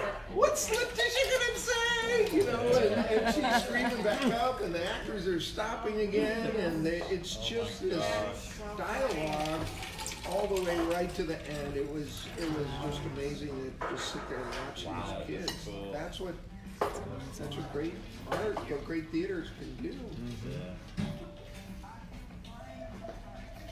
Kids are so fun. Man, I wonder if were you there? 13-year-old kid. Yeah, he's very interactive with us. Like, step it up. Step it up, come on, guys. It's nice to see. It's nice to see young people get crazy about theater. I haven't seen that since Rent. Like 1996 is the last time we saw young people get really, really fired up about theater, like en masse. It was neat. Yeah, Hamilton's huge. What can orange coming this summer? It is. So I think it might be funny if you watch it with people from here. Because we did the jokes together. Yeah, we saw it. People laugh so fast. They're on those jokes. Yeah, I saw it on Broadway, and yeah, there's a bit of a delay. You know, they get it, but you know, and I was listening, going, I mean, they're so accurate in all the songs and all that. That's super interesting. But like the crowd here went crazy when the guy goes to hell and there's Starbucks, you know. And they may not have got that in Broadway, you know. Yeah. Right. Or you're like always like, I don't know if you're laughing for the right reason. Like that was a funny saying, but Right. like, do you get the Or joke part behind of, it? and the other part what I was wondering is, wait, are they laughing at me? You know, it's like, because I think I know why it's funny, but I think they're laughing for a different reason. So, are they laughing at? I mean, it was a little odd for me when I first got inside. Because you're not sure how much they really do or don't know. Well, London's funny too because they were like, I don't even know where this is. Right? This is crazy. Why would you ever be hanging out? It's all true. And it's like the best place. Like it's not even fictional. Like it's all true.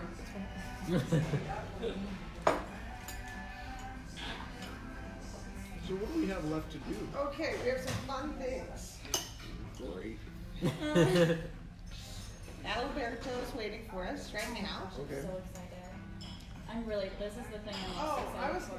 I didn't know if you wanted to go. Oh, I was not. I didn't want to go. No, totally. Then we're meeting with Councilman Johnston, and then we're going to go hit some golf balls. I forgot to answer your question. And then we're headed to a cemetery, and then the farmers market, and then on the way after the farmers market, we're headed to the city county building.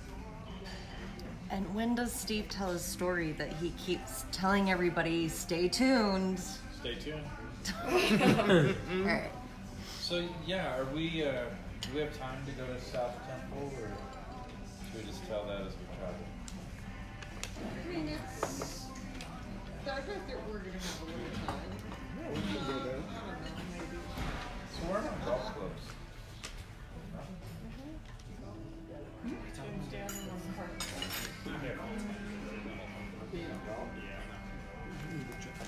I do, but I'm not good.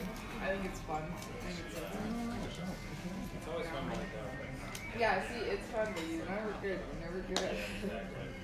You know what? That's how golf is. It's horrible. It's the worst. No, it's so fun when you do it, you just know you're not good. No.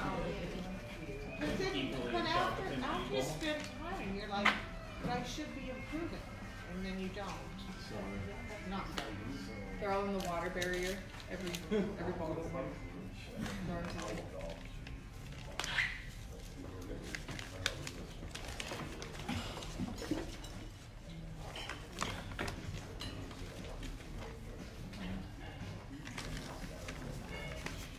So for 24 hours, how many meals do you guys eat? More than, Well, we can't even count. more than 6, I'm guessing, right? Oh, I guess we should have. 4, 5. I went home for a while, so. So you guys are eating like 8 meals in these 24 hours? God, I hope not. We'll go with 6. I'm like 6. I lost count. So you went home for a little? Yeah. Were you able to sleep at all? No, I didn't even try. I cleaned up and got a bite to eat and headed back out, and I got coffee and rock stars for them. And I gave it to Ruth, and you'd think I gave her a puppy. Yeah. She was like, oh. What are you doing? Do you know how I know Ruth? No. So we had a bunch of mutual friends. So I was dating one of her friends at the time, and then me and Ruth, like when we met, we were like, we're the same human being. We're so similar. So then that summer she was like, you should just move in with me, and I was like, yeah. And so I moved in with Ruth, cool. and so that's how I got to know her. Did y'all graduate high school at the same time? No, I graduated with Ike. Ike? Right, Ike was class of 16. Yeah. And again. Yeah, I graduated with Ike. Hold up, okay? Mm-hmm. So did you track and cross country? Did you have some success with that? So I was captain of our track and cross team my junior and senior year, so that was really fun. So I really enjoyed it. I don't know if I enjoyed being the captain, if I enjoyed the running. But I think you do enjoy the running. Nope. But it was fun. I So had what my did fun. you ran 400 and I don't blame you. It's okay. cross country. What did you like better? The 800. Yeah. 400 was No one's watching right now, anyway. I wasn't great at cross. So we would have seen you running home. Yeah, we were Yeah, totally. We would have passed by each other. Because I used to hang out with Ike and Spence. Yeah, Spencer, sure. And then what's the other one? I can't think of it. Bronco. Bronco. Yeah. Yep. Bronco, Spencer, and Ike. So I think I might part ways. So I ran cross. Cool. I ran the 800 I'm gonna order a race lift in high school. because it just hit me. And you're like, Yeah, and the coffee's not even Yeah. registering. yeah, I'm there as well, so I completely I'm like understand. delirious at this point. Yeah. I completely understand. No nappy for me. No, I you're, didn't prepare for this real well. you're okay. I should have just slept all day.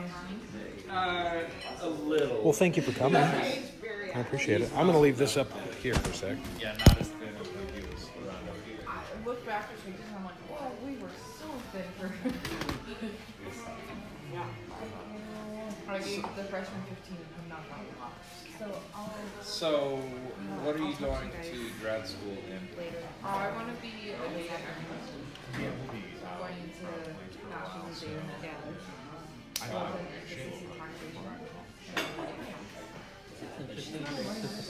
Yeah, I really like it. That's why I'm very excited for it. So, I can bet on apply for it. GMAT. 5 or 6 in the afternoon. What job do you see yourself in? Huh? So I just applied. I just had the interview process with my firm to move to the New York office to meet global banking and tax. So if the GMAT goes well, then I'll. It will. Yeah, sure. But I think it'll be really fun. I think data analytics is so broad, and tax is so broad, and like, because I do want to ultimately end up. And what schools are you looking at? Ole Miss, Villanova, and USC. The 3 schools that have data analytics. So, Yeah, they're very different, like not even nearby. So what was your graduate degree? Bruce going to law school. Yeah. Law. Emergency management. That's cool. Who's doing that? You did emergency. Oh, yeah. You did that. It is like Did you forget I that? thought you were talking about somebody else. I didn't know. Are you going to, what are you going to, are you going to school? Yeah. Where? Where are you going to school? Ireland. You go to school in Ireland? I've never been to that before. Are you from Salt Lake? I'm from Salt Lake, but I just finished my second year and it's politics and psychology. Okay, this is your last chance for the Irish Road. We gotta hear it. No. Can you at least do? Can you at least do an American caricature of an Irish accent? No. I think good. I'm like, come on. Just name what are the marshmallows in Lucky Charms. Just say those. Lucky Charms. Do you not eat Lucky Charms? They don't eat that for breakfast in Ireland? Not You know, I'll ask next time I'm there. Yeah. Yeah, That would be the least offensive, I'm sure. Do they use Irish Spring to sell? Yeah. They do that. I'll make a list of questions to take back. Be like, this is what the Americans want to know. They're curious. This is what they wanted to know. Beautiful. Are you in Dublin? No, Limerick. So opposite coast, about 2.5 hours away. Is your coast cold or warm? All of Ireland's sort of cold. It's very much similar to the Pacific Northwest. So our Washington, Oregon, similar weather. So it's very rainy, not much temperature variation. A lot of drinking. Yep. Just like the PNW. Yeah. Oh, Fair Jim, bit. thank you for lobbying to get the drinking percentage up. Yeah. Oh, that was my favorite. I retweeted every time you tweeted around that time. I was like, yeah. Did you see that I read an article today, so you wouldn't have read it, but I guess the Governors Association is out here, and so Herbert was telling the other states that they should drop their alcohol laws to 0.05. Any evidence? Or they all take kill revenue. Yeah. Oh, I bet some will follow us there. I mean, it is the trend. I'm a little less salty about that than I was. All right, let's get out of here. Everybody, anybody got anything else? No. Thank you so much, Jim. My pleasure. Thank you. Thanks for being here, guys. Sorry Yeah, to stop. thanks. No, it's okay. Thanks for helping us with this conversation. Going back to Pilar. Well, you guys have a long night, but I'm going to go back into bed. Thank you. Just around. Hi, we don't worry.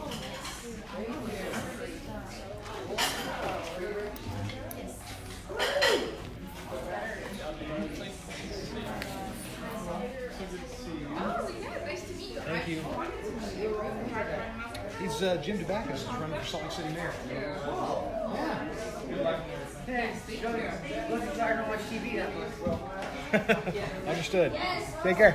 You too, man. Thank you. Service was great. See ya. Thank you. Have a good night. Oh, thanks, sir. You too. Take care. Not so much at a Bees game. Man, those reunions went late. They like each other a lot. See you guys. Nice to meet you. Nice meeting you. Good meeting you. Take care. Yeah, I'll bet.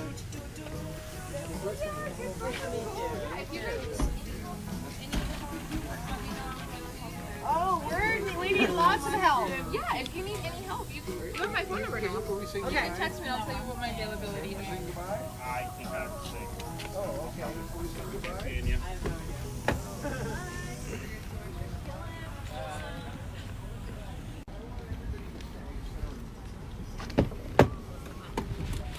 Oh, Aspen.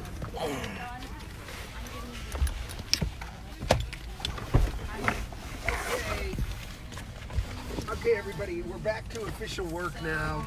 Sorry you had to sit up or put up with that. Here, I gotta hold it while you're checking in. Hang on. I gotta plug it in first. Thank you for putting up with that. We just had to eat, so it probably wasn't all that glamorous. watching it. So I'm thinking, Chris, like on the segments, we should put whatever we have, and then put segment 1, 2, 3. Okay. Whatever, so people will be able to. We can do that. Find stuff. Well, I just don't know how you find nicer people than we have. Excuse me. We've met so many good people. Is everyone in? You know, that is the fun of the campaign trail, is it, no matter what your baseline is, it forces you to be more upbeat and more outgoing. Right? Yep. Even Trump? Okay. All right. Well, He's an Stevie, anomaly. I'm interested because you're a serious Republican, or you've been, and you kind of understand. Where is there a point where they will flip? I thought we would have reached it, but it's clear now that they're never gonna. That it doesn't appear that they're ever gonna flip. Well, he's their guy, and they're gonna run with him. Okay, and but that's that. who's they? Who are you talking about? Remember that almost half the voters voted for him, and so, you know, when people say they will never flip, there are a lot of. I'm talking about Congress. Well, I mean, Congress, they will do what their constituents tell them to do, right? So, I think that there are a lot of people who voted for Trump, and the way things are going, likely will vote for him again, that really dislike him. But they need a better option. And so today I just saw that, what's his name, Nadler, he's saying, in effect, we have started impeachment proceedings. While Pelosi is careful to say, yeah, we're not going to start them until we have more facts. And, I think the more they keep beating the impeachment drum, they're not putting anything on the table that could pull voters away. They need to say, here's what we are about. These are the things we stand for. We're working on accomplishing, other than we're trying to undo Trump. Is there a point where you say, maybe it's politically bad, but there's a principle about the presidency, and a person should not be allowed to do these things, therefore we're going to vote to impeach, and we're not doing this from the polls' point of view.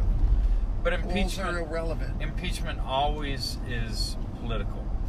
And so you look at Nixon, it still was political, but the voters had enough where they're like, yeah, this needs to change. And that's when Congress came around and said, okay, the writing's on the wall.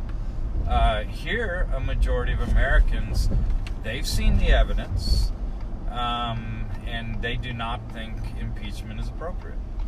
And so, to the extent that the democratically controlled House bangs that drum, I think they pay a price for that. They do nothing to weaken Trump because a significant majority of the public, they've seen the evidence, they want to move on to other things. They're tired of it. Utah public is not there by a majority. That's a minority that supports Trump. Well, these are different things. Support versus impeach. No, but that's what I'm saying. You said the tipping point will come when Utah's members of Congress, presumably that's who you're talking about. Well, but what are we talking? Tipping point on what? Impeachment or supporting? On supporting, yeah. You see Chris Stewart standing by his man on Fox, and yet at least the last poll in the Deseret News showed it was only 44% of the people in Utah approved of Trump. So how does he get away with that? I think you have to put something else on the table. I mean, what Chris Stewart should be attracted to what? I mean, Ben McAdams gets it in many ways. While Nadler was talking about impeachment, what was Ben talking about today? What did he put on Instagram? he put on something. He's working on a bipartisan issue to go after telemarketers. I mean, Good. something like that. We all agree with that. Who are those people calling us on the phone? Well, right? I night mean, Ben, and day and night. Ben, his messaging is, no, I'm not talking about impeaching a president. I'm talking about stopping people from bugging you while you're eating dinner. So, under this theory of government, it's the responsibility of the Congress to not stand for the fact that they have more information and they have more focus than the public. It is simply to mimic whatever the public wants. No, that's not what I'm saying. Congress saw information on collusion. The public, they saw that information, and the public, they're not nearly as agitated about that as Democrats are. I mean, Most in a way, we ought to just, you can make the argument, look, the election is a couple of years away, you just wait and see what happens. Well, I think, okay, so I did not vote for Trump. I won't vote for Trump. So it's not like I'm a Trump supporter, but I would love for the Democrats to put up someone good to beat Trump. But I don't think they're headed in that direction by continuing to bang the impeachment drum. I think that works very well for Democratic Congress people. Nope, at the light. Light? Okay, in thanks. very progressive districts. They're the ones who are talking about it. They'll get a bump off it, but you're not going to hear the Ben McAdamses talk much about that, because they know if they talk about it enough, they'll lose their next race. I think. Well, Is it up here, right here? is there no point where, no, keep going. Okay. It's up on the left here, not too far. Okay. Is there no point where whatever your constituents think, somebody is so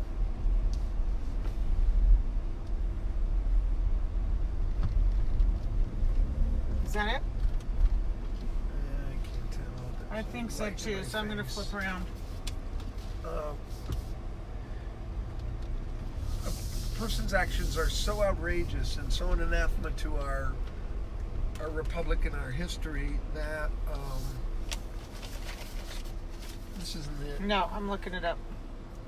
It's 1475. Okay, got it. that you just say no. We're not going to put our institutions that we've worked so hard at such a stress for the sake of one guy, and the public doesn't have all the information or is misinterpreting it, or this is against the greater good of the country. I mean, there you go. Yeah. Of course, and I mean, I think that President Trump is a disgusting human being. I think that he falls so far below any standard I would say is acceptable for the presidency. But I think the electorate knew most of this stuff when they voted, right? Oh, I don't think so. There's so much crap since he got elected. I mean, we knew he was a pig. We knew that we knew he didn't speak in terms that are mostly acceptable.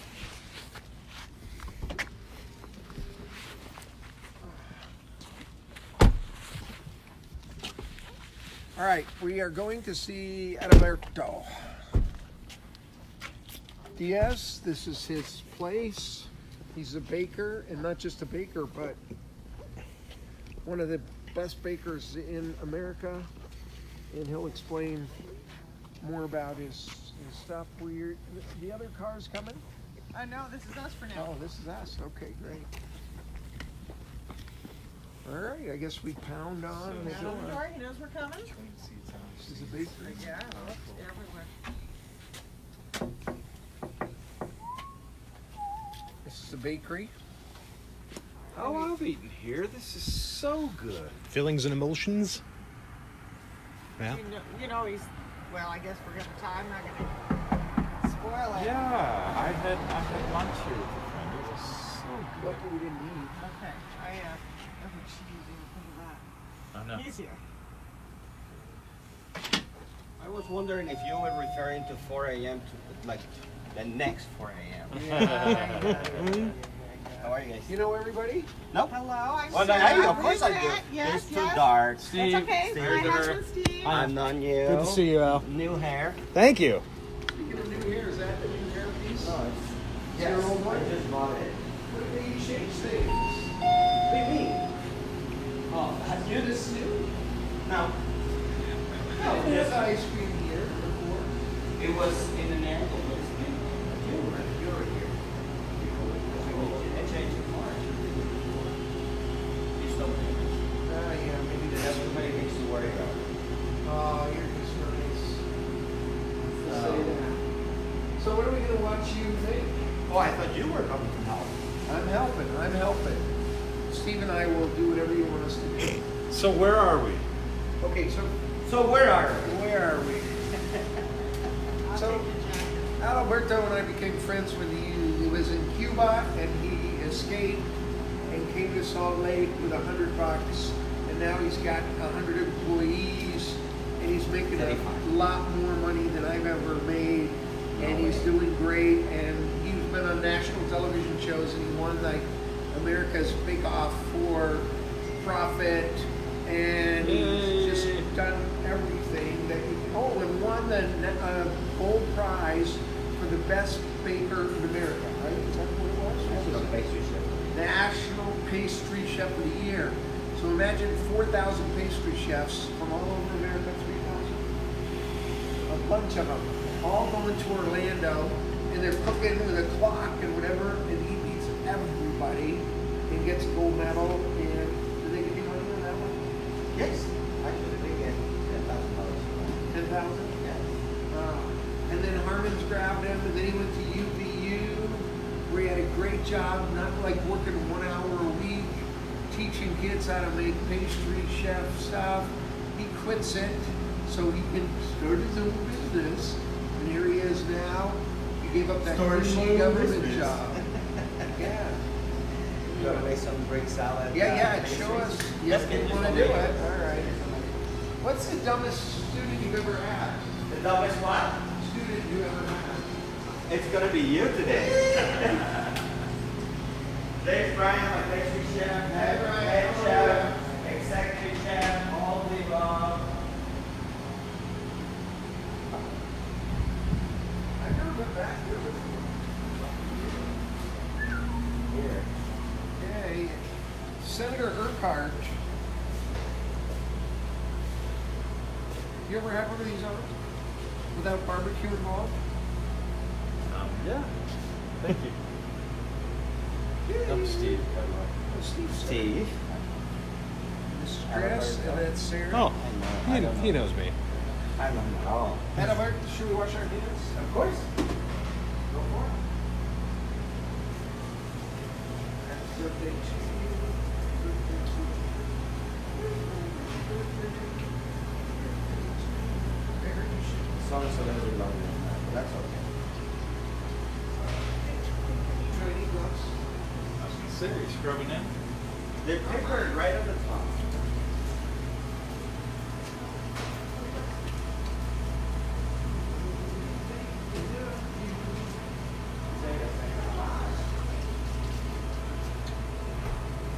Because that's gonna be hilarious. Because it's gonna be hilarious. Oh, my one. I'm just setting you up. Hey, just, you know, it's gonna be fun. Hey, you know what we're gonna do first? What we're gonna make some bread. This is stuff. So when we were at Cuba, you did good make bread. I didn't have an oven. Yeah, I couldn't even start by having an oven. So this is but you had eggs. you want to be carefully placing these here. Can you do that? Be gentle. Be gentle. Yeah. And then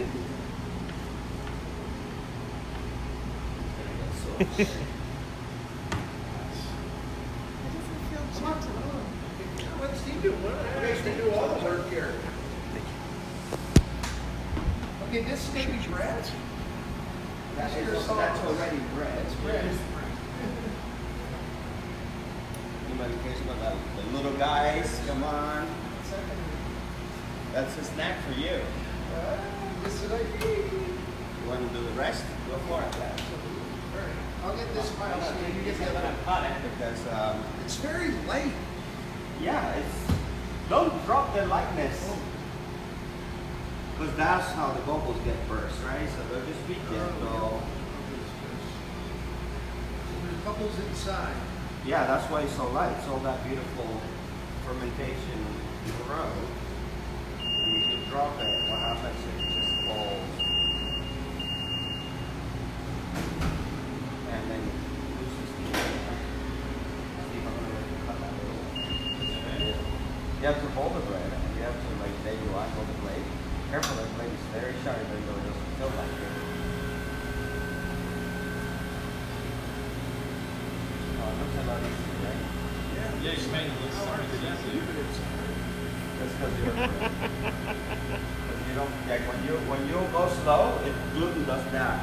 If you go fast, it just latches super easy. See that? How can you tell if you're going fast or slow? Same with the heart dog There there. you go. Whoa.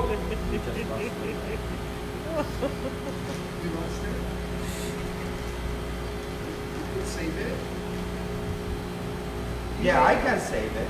Did you make it I cannot save you. Shane with it this morning? Yes, of course. It's a real razor It blade. is a razor blade, yeah, of course. I mean, we use tools that bakers have been using for years. Gillette 3 tracks. Let's put this in the oven, right? Yeah. These wood things go in the oven? No. These, here, look.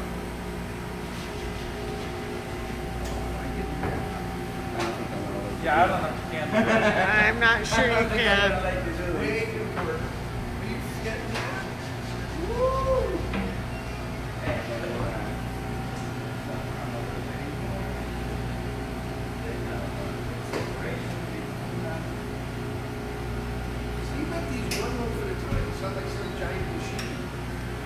No.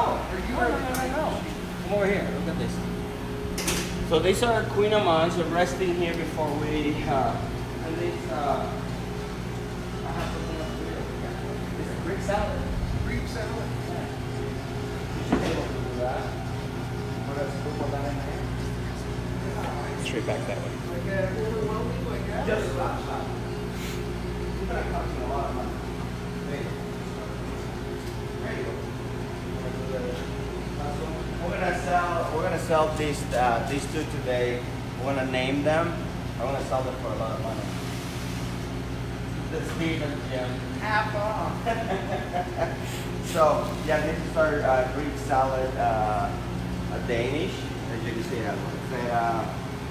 roasted peppers, calamatas, and artichokes. Can you put anything you want?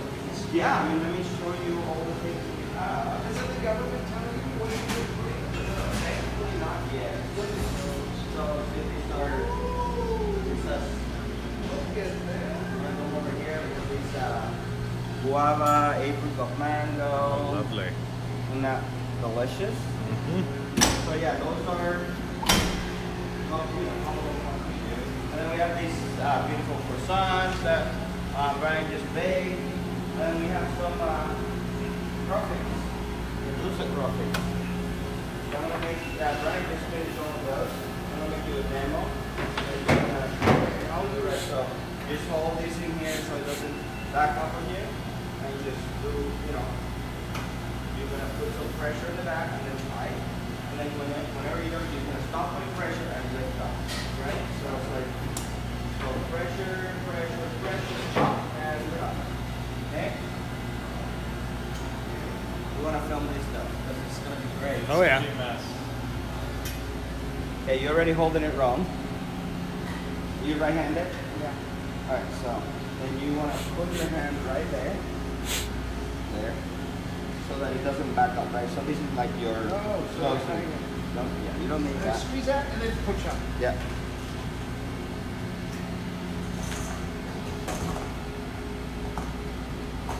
Go. Perfect. Okay, I got the lift up. Good job. Let's see, Steve. What is in there? Dulce de leche. So that change. Dulce de leche. Steve's gonna do it. Look at that. Hey, Jim. Sorry. He gets extra points. Right? You do the other one. Here, let's let Jim Try again. try You're to, gonna let try him to redeem try to himself. redeem himself here. There you go, Jim. You can do it.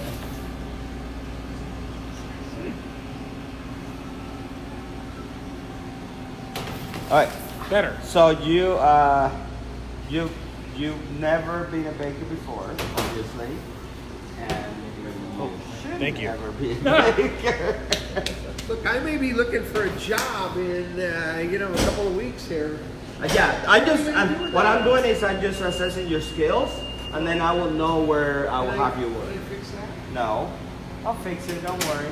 It's not a problem. So we just scrape it, put it back in there, eat that with toast, and then finish it up. It's not a big deal. No. Beautiful. Oh yeah, that's a great idea. Delivery driver. Yeah. He does have a driver, doesn't he? Yeah, He does? I think so. I have, it's here. Delivery driver is good. So, So yeah, if you don't look put at that this. butter on, what does the butter do? That's not butter actually. That's a pectin glaze. That's not butter. It's pectin. It's like it's a little sugar glaze. It's it protects the pastry before for drying out. It gives a little bit of a shine, and then it just makes it last a little It's bit. kind of shellac. Yeah, it's almost like shellac, but it's edible, tasty, and it doesn't taste like shellac. So you're competing, aren't you? Like, this is like old world craftsman. I mean, you're making these 2, 4, 5, 600 things. There's no like giant conveyor belt or all that. No, they're all made by hand. Everything that we do here. I mean, we have some machines that help us produce a little bit more and be more efficient. But the whole craft is still everything. This machine doesn't work by itself. We have people to cut the butter, put it inside the dough, fold it, and then turn that into the shapes and fill them up. We make all the fillings from scratch. We poach our own apricots.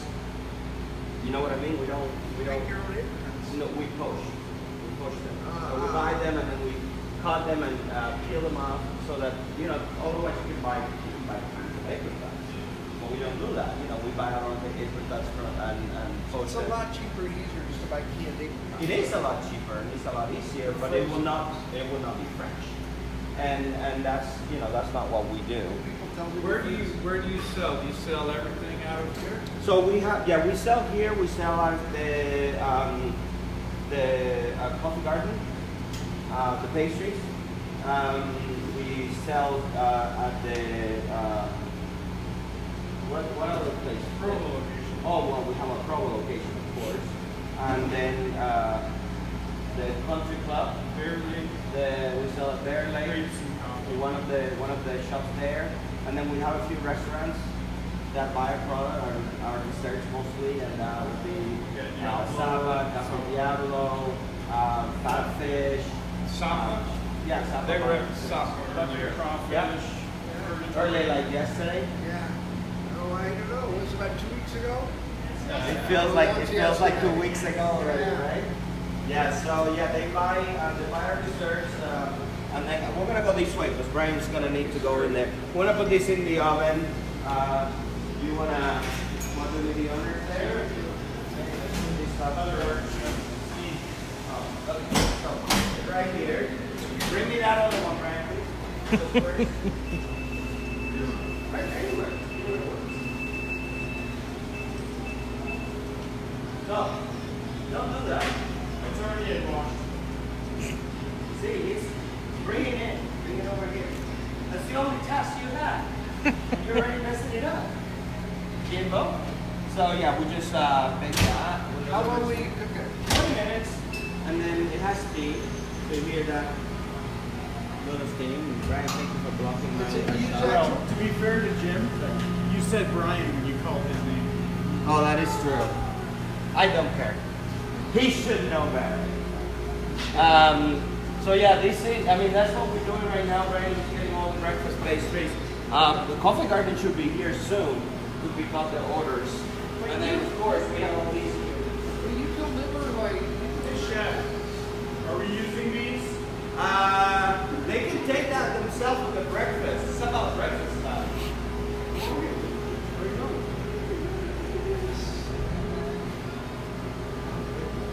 These are not even.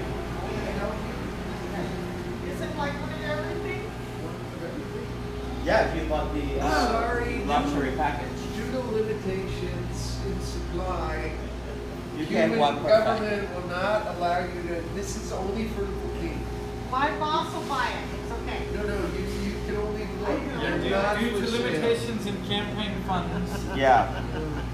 You are only allowed 4 ounces, 1 4-ounce service per day. Wow, these are gorgeous.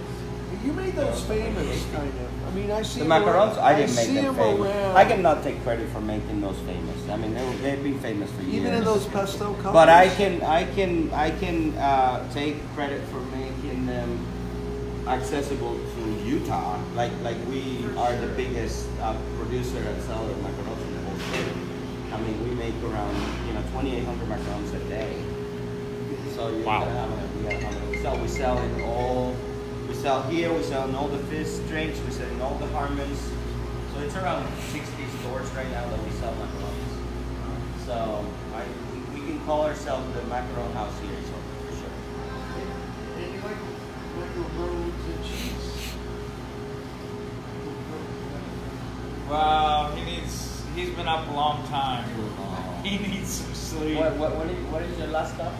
And it's unfortunate. Is this he your last needs stop? to carry on No, for you gotta go till 3.5 Would you like hours. some Cuban coffee? He could use some coffee. Cuban That coffee? would be good. Yeah, I'll have a Cuban coffee. A Cuban coffee will work. Let's do that. Okay. Do I have to make it? Yeah, of course. Would you like some steak or? Sure.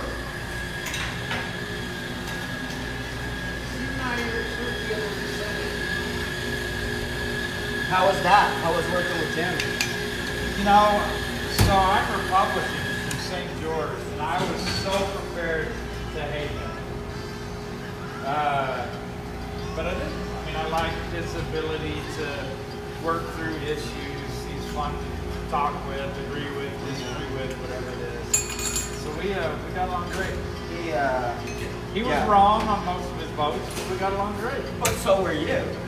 Well, no.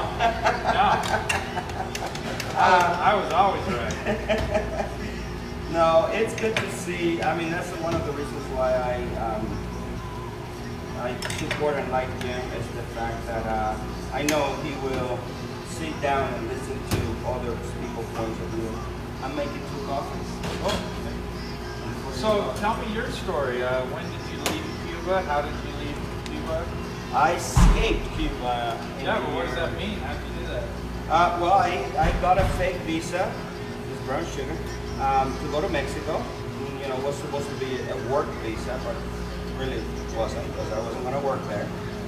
And then I had to find somebody that will take me from Mexico to the border. Otherwise, if they catch me going to the border, then in Mexico, they will just send me back. And that would be a problem. Yeah, if Cuba found me, that was trying to escape, and they sent me back, yeah, that would definitely work. So then I asked for asylum. Then I went to one of those prison concentration camps, and was there for 21 days. I was lucky enough to get out in 21 days, and then I went through the process of, going through my asylum process, then asking for permanent residence and citizenship. There's your Cuban coffee for the sleepy one. Are you impressed with my Absolutely, always. So.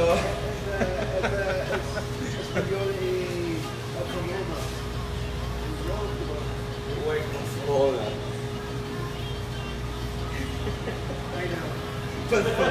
Barcelona, Idaho. But yeah, that's how I got here. Again, I didn't have anywhere to go, so Jim managed to find me a spot here at his friend's lease basement, so I lived in there for a year or so until I could get a job, start working, and all that stuff. And here we are today. Wow. Now, So, did you bake in Cuba? oh yeah. Okay. Illegally. That was one of the reasons I had to leave, because I had an illegal bakery. Did you learn it from your parents? I learned a little bit from my grandmas, because they were both awesome bakers and cooks, and that will definitely keep you up. And then I have these salud. And then I have we have these awesome. I have these awesome book. I still have it in there. I'll bring it out for you to see. It's a 1948 copy of. It's called Cooking in the Mint. And that was basically my Bible. Oh, really? And I'll show you. It's a pretty, very, very good old book. You guys want some coffee too? No, I'm you guys good. want coffee? Thank No, you. you're good? Now let me get that book for you. Give me 1 second. You can browse it for a second. Here we go to my super See what we can grab. It's really one of the most driven people I've ever known. I love the guy, but he's tasted freedom. So I had these, I had $100, a bag with barely anything in it, probably like a pair of pants and a shirt and this book.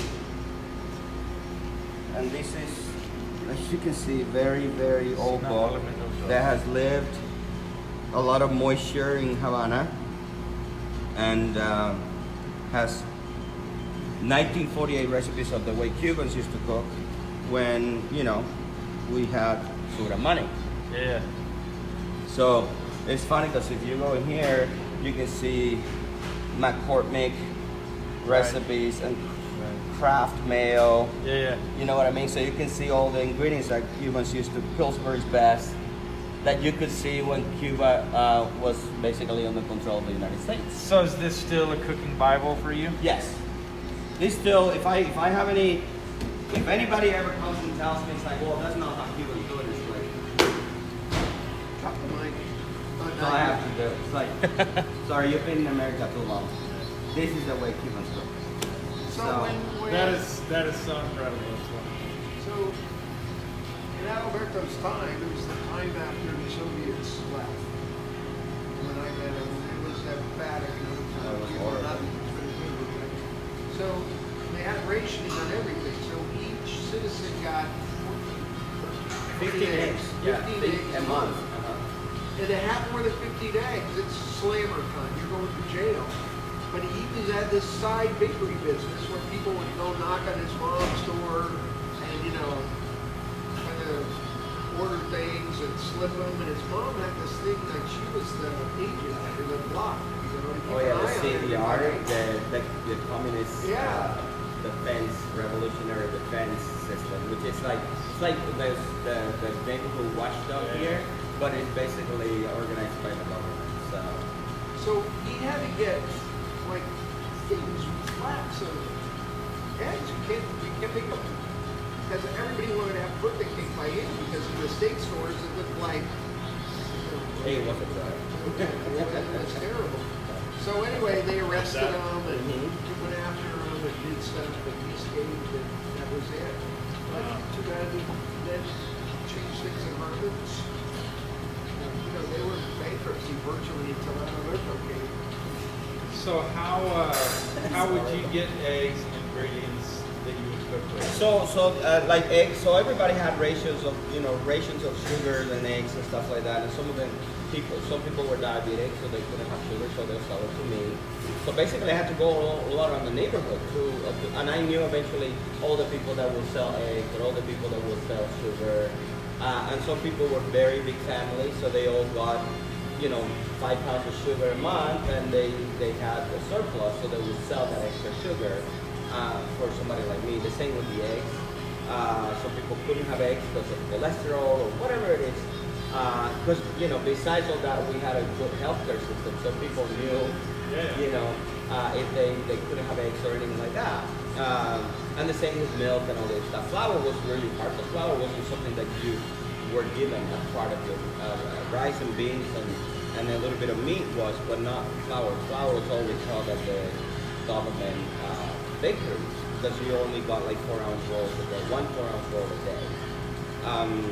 And that meant I had to go find somebody on a bakery that was willing to carve flour.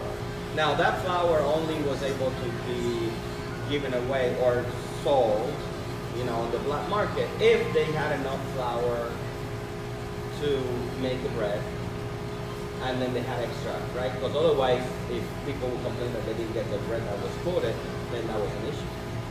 So then I had to drive a bag of flour in the back of a bike, go around the neighborhood like probably 3 times because there's policemen in every corner, and they couldn't see you with a bag of flour. Because where do you get a bag of flour? You're not a bakery.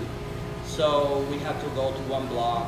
So it was 1 person walking, 1 person with a bike holding it by hand, and then that person would tell you, or you could go that way or go that way because there's policeman over here, policeman over there. Sometimes you have to go around 4 times before you could actually get to your house with a bag of flour.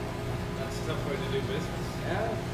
But if you could make it there, you can make it anywhere. Yeah. It's worse than New York. we've got the city councilman waiting for us at Denny's. Well, have fun at Denny's. That's going to be great food. Thank you. I'm so proud of you, young man. Way to go. You guys want any pastries to go? No. No pastries? I'm good, man. Thank you. You guys can come. Okay, you know what? Also, you're doing, last year, he had a big, huge bank sale and gave stuff away and raised thousands and thousands of dollars. $30,000 went to the border, to those damn internment camps, and gave it to all of those people waiting who were starving and treated so badly. You're doing it again, right? I'm planning on it. Okay, so you're gonna, we don't have a date yet, or not? No, we have to sit down and talk about it. Okay, I mean, I'm ready to But it's go. gonna happen, yeah. And doing anything, I'm so proud of you going down, driving all the way to Texas, and getting near the border and going, come at me. I got my American passport here. And I didn't do that, but it does give me help. I mean, it's horrible out there. Well, I've been there, and that's what I said every time. Like, I know what it feels to be there. When I was 28, I can only imagine if I was 14 or 16 or 7, what it would feel like to be in one of those places. It's a horrible place. Okay, thank you guys. Thank you. We'll see you. See you. See you. Nice to meet you. Al. Hey, thank you so much. Good to see you, sir. Appreciate you guys. Take care. Appreciate you. Have fun, Denny's. Mucho gracias, amigo.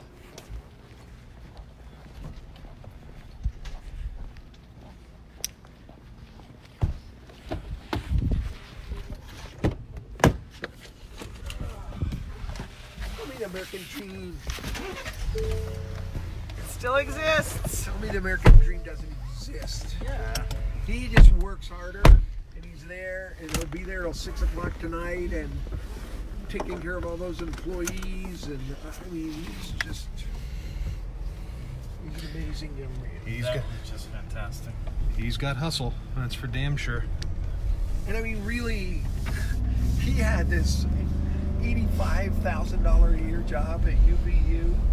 You know, being a pastry chef and teaching all of the kids there, and that, and all the summer off, and all of that stuff. I said, "No, are you crazy? You got healthcare. You're doing everything." And this wasn't his first shop. He had this one. It was really la cucaracha, and you know, it didn't take him long to get out of that. And anyway, you know who the You know that word? That's very good. You know the only bank that he works with and has helped him? What? The women that we met today at Sapa. Oh. You know, they've helped him and been their kind of funders. Yeah. The Nguyen's help fund him? Yeah. Oh. You know, I mean, they're amazing. They are so amazing. Were you, so I didn't watch that segment. Did they tell their story on air? Yeah. Now, which one is the big sister, the Iron Fist? Mai. Mai? Yeah. Okay. Which Denny's are we going to? 21st South, 9th West. Oh, okay, great. With all the truckers, he said. All right. So, and so, Hong, is that how you say that? Yep. Did she tell the story on air about being grounded by Mai? No. Oh my gosh. So she, so you didn't mess around under Mai's rules, you know? There was no forgiveness, no leniency. And so... she's the oldest sister. She's the oldest sister who, you know, they came over, they were in Oakland, and father was promptly killed.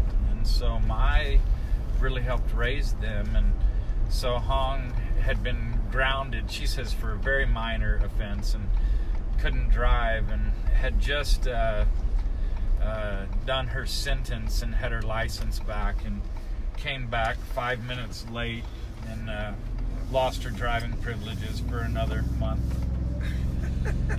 Mai hears the story, she's like, you were late. You shouldn't be late. Yeah, they're fabulous. There is an energy to immigrants. Absolutely. Yeah. The sacrifices. I see my grandparents and immigrants. And I mean, racing after the dream, working to be a part of it. Exactly. You know, we do not have better Americans. That's right. So here we are at Home Depot there, and we're 21st South. We're going under the I-15 here. Mm-hmm. Spaghetti bowl overpasses. And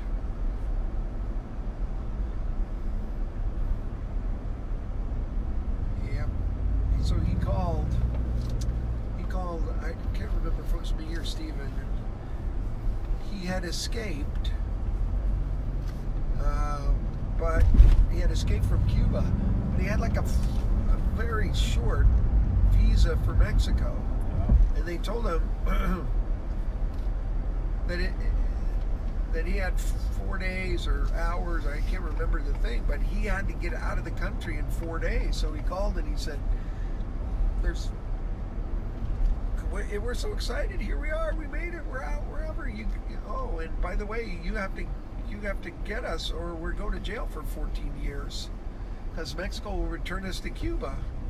And okay, can you take care of that? I mean, you know, no problem, right? No problem. Yeah, no, I mean, it's so simple.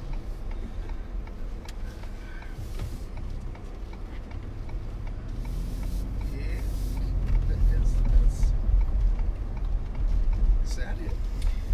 The Flying J is where we're meeting. Well, it's showing Denny's too. Yeah, there's a Denny's. Yeah, there's gonna be a Denny's inside Okay. here. Oh.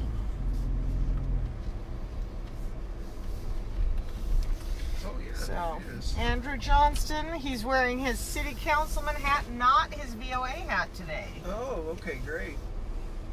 And what is one red or one blue? We'll see when we get inside. Okay, great. Andrew Johnston. Johnston. Johnston. That's right. Andrew Johnston.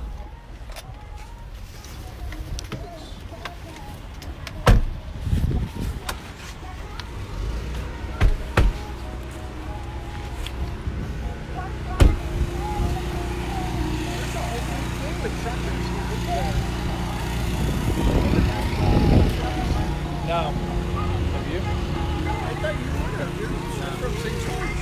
No. But you got some Senate colleagues that have, right? Sure, oh yeah. That's what I was going to say. Hey guys. Okay, we're at Denny's.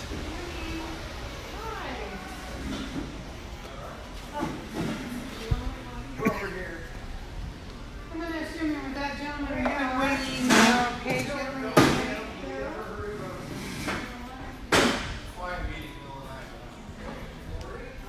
So much for meeting us in the middle of the darn night. How's your 24-hour food binge going here? It's been one table to the next to the next. So, Hi, Steve. Steve's my co-host for this hour. Why don't we all get on the same? Want to move? We just want to get 3 of us together for one shot. So yeah, okay, we'll go there. You want us to do home? Gary? Chris, we okay here? Should be fine. So, yeah, I don't know where you're going over there. We're off film. So, okay. Jenny Wilson, Ben McAdams, Greg Hughes, and now we're big. Okay, I'll say that again. Go ahead. Okay, so here we are. It's what time is it? You're ahead. It's like 4:30 in the morning. 5 o'clock. 5 o'clock in the morning. We're at Denny's. You know, we've had some politicians, that McAdams guy and Jenny Wilson and that Speaker Hughes.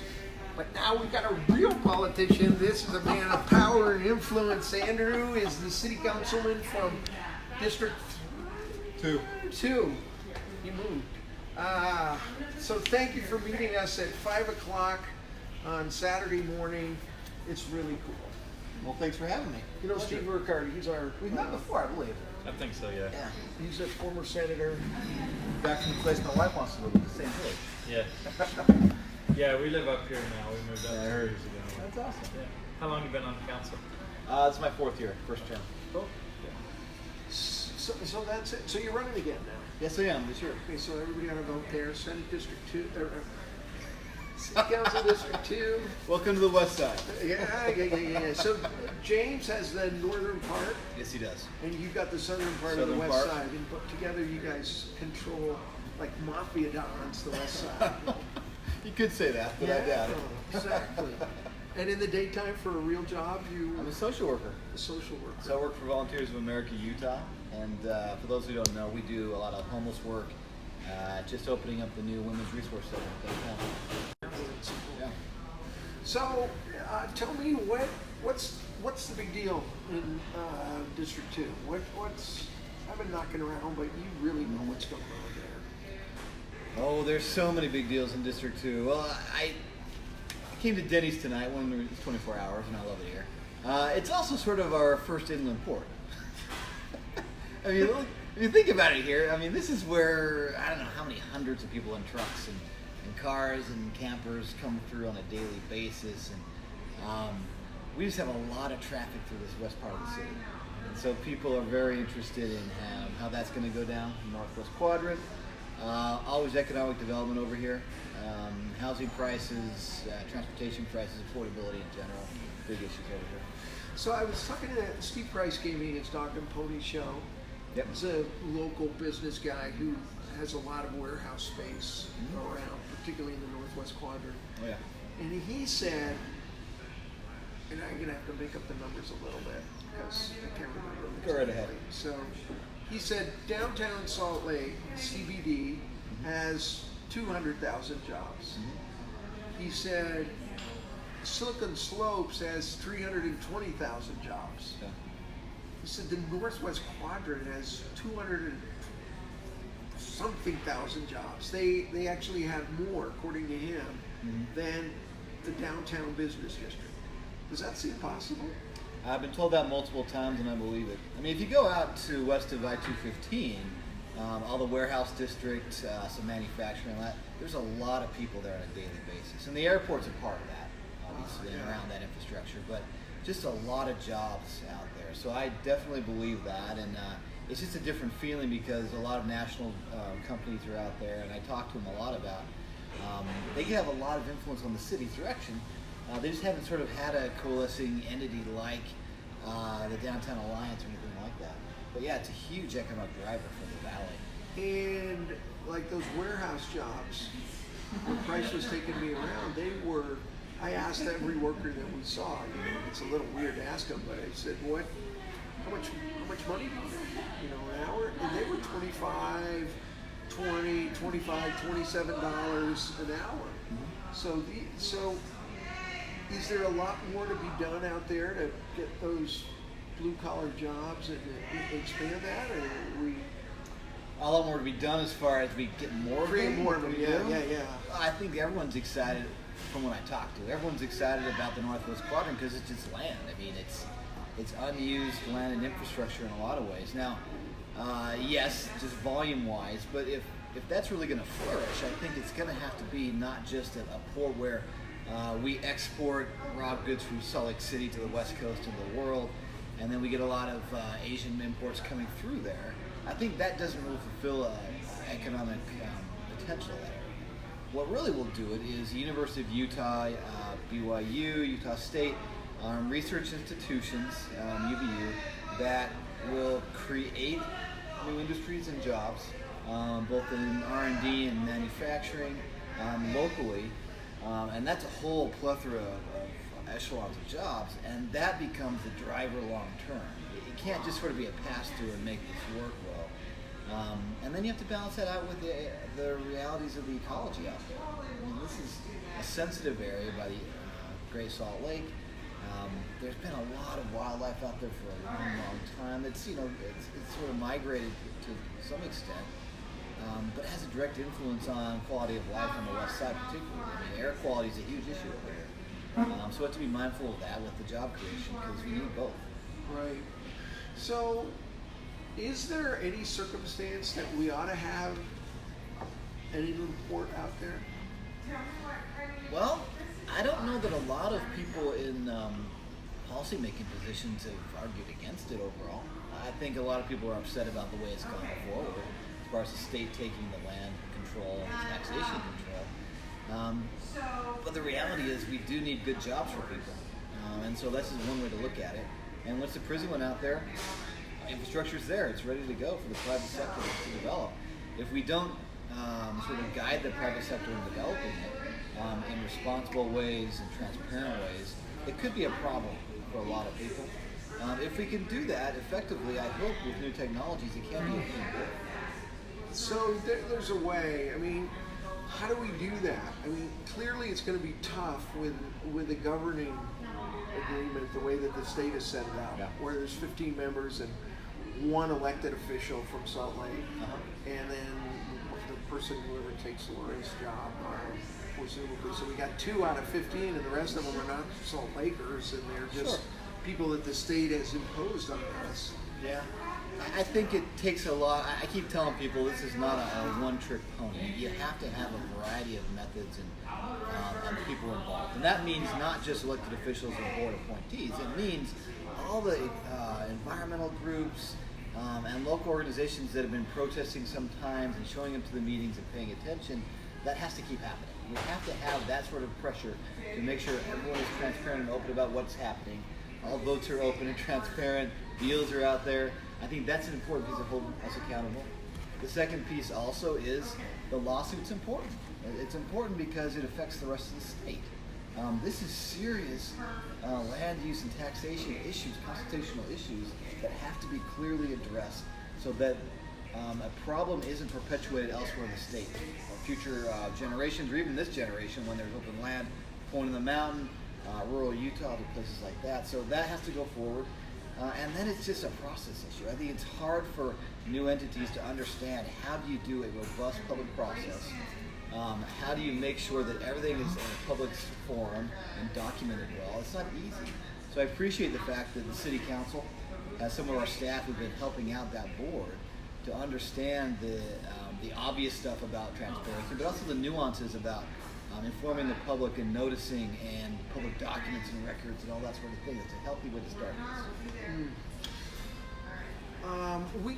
We can get over this governing thing. I mean, it seems like Salt Lake's values are just different than the state's values. You know? I mean, they put their developers and their people, and I'm not calling it evil or anything. I'm just saying air pollution and putting somebody from a coal-producing county and doing that, they just see this different the way that we do. Can we ever? Can we live with a system But on land that belongs to Salt Lake City, unless they make serious changes in the government method, can we find a way to coexist with them? I think change comes slowly and incrementally, as you know. I think if you look at the rest of Utah in certain areas, say coal country in Utah, they don't necessarily have the day-to-day air pollution we're talking about. Now, there's ozone issues down in the Uinta Basin, obviously, and the governor is aware of this. I don't know that the values are that different. I think that the day-to-day experience is very different because I'm looking over the wall on Denny's and they have this huge mural of the Salt Lake Valley from Salt Lake City going south. It's dense. When you have that many people in a valley like this, you have different environmental problems because it's more imminent every day. I don't think anybody wants bad air quality. But also, if you go to different parts of the state, they have different issues. Housing's hard everywhere, but jobs are really hard to get anywhere else. Yeah. We don't have a problem with jobs here. We have a problem with air quality because so many people have jobs here and they're commuting and the buildings and everything else. So the values, I think, are the same. I think it takes us time to all get to the same place about the policy. How do we address it? And it's frustrating how slow it is. I agree with that.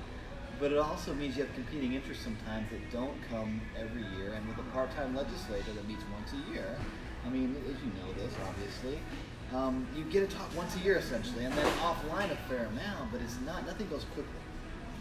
It seems like, I mean, you know, they jammed this through, and, you know, they think they're done. And so, you know, I wouldn't think Salt Lake believes it's done and that this government structure should continue on. How do you think we move from here to where it should be? Well, I think going back a couple of years when they passed the first bill, it was very, very problematic on a lot of levels. But one level was just on a staff understanding of exactly how land use works in the state. That even the terminology in the bill didn't match Lebanon, right? I mean, that's a basic sort of thing. And so as a council, what we said, once the mayor stopped engaging in talks with the governor and the House and Senate leadership, we didn't go ourselves. We had our staff members who were policy experts in this go and talk to the staff attorneys up there and just talked about nuts and bolts in that bill, right? And that's what moved it initially. That's what gave them the understanding of there's some just flaws in how this was written and understanding how this works with the rest of Utah code. It's after the first bill passed. After the first bill passed, and that got the second bill, the special session and so on. I think that's where it starts, though. I think one way to look at this sometimes is get experts in the room together without the politicians, right? And talk through the nuts and bolts of what the consequences of doing things like this are. I don't know that it's done. I think some people may perceive it that way. The people that I talk to don't think this is a finished product because there's not even a business plan. They just barely had an executive director hired. And if you look at the ports of Long Beach and Los Angeles who have gone to a goal of getting net zero, right? They're not there.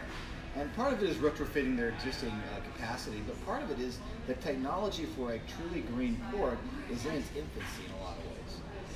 It hasn't matured to a place where they've been able to do it quite yet in California. And so I say it's not done yet because when you get into the technical aspects of this, which the new executive director will and should, coming from Los Angeles actually, that's where the details matter, and that's where a lot of the growth will come in changing the bill. Now, as far as taxation and land use, yeah, that's a constitutional question in the lawsuit. But I don't think, at least from my end, I'm not convinced the lawsuit changes this dramatically. I think it changes the manner in which it's set up. But we have to continue on this path of having this collaboration and cooperation about what's in the best interest of the city, the county, the state. And how do we keep this from going down the rabbit hole and getting worse and worse? Just in acrimony between the different levels of government and the environmental protection problems we may have, because the more we fight, the more people get re-entrenched in their positions. And if you're not living right there next to it, you don't have to look at the environmental issues as much. I mean, I look at Rose Park, and that's a non-attainment area because of a lot of things, the airport and the 3 freeways around it. And it's my neighborhood here in Glendale, and that's a big, big issue that's not just going to be solved by the inland port. We have to take that and say the whole area needs help. It's a tough issue, you know, and Jim and I have talked a few times tonight, the importance of having conversations and getting along. Yeah. You know, it's important drawing the line of when do we do that and when do we dig in and say no. I mean, you know, to me now, being a Salt Laker, that a quarter of our land is removed from democratic control. Almost a third, yeah. Yeah, that yeah. You know, Salt Lake has voters have no control over that.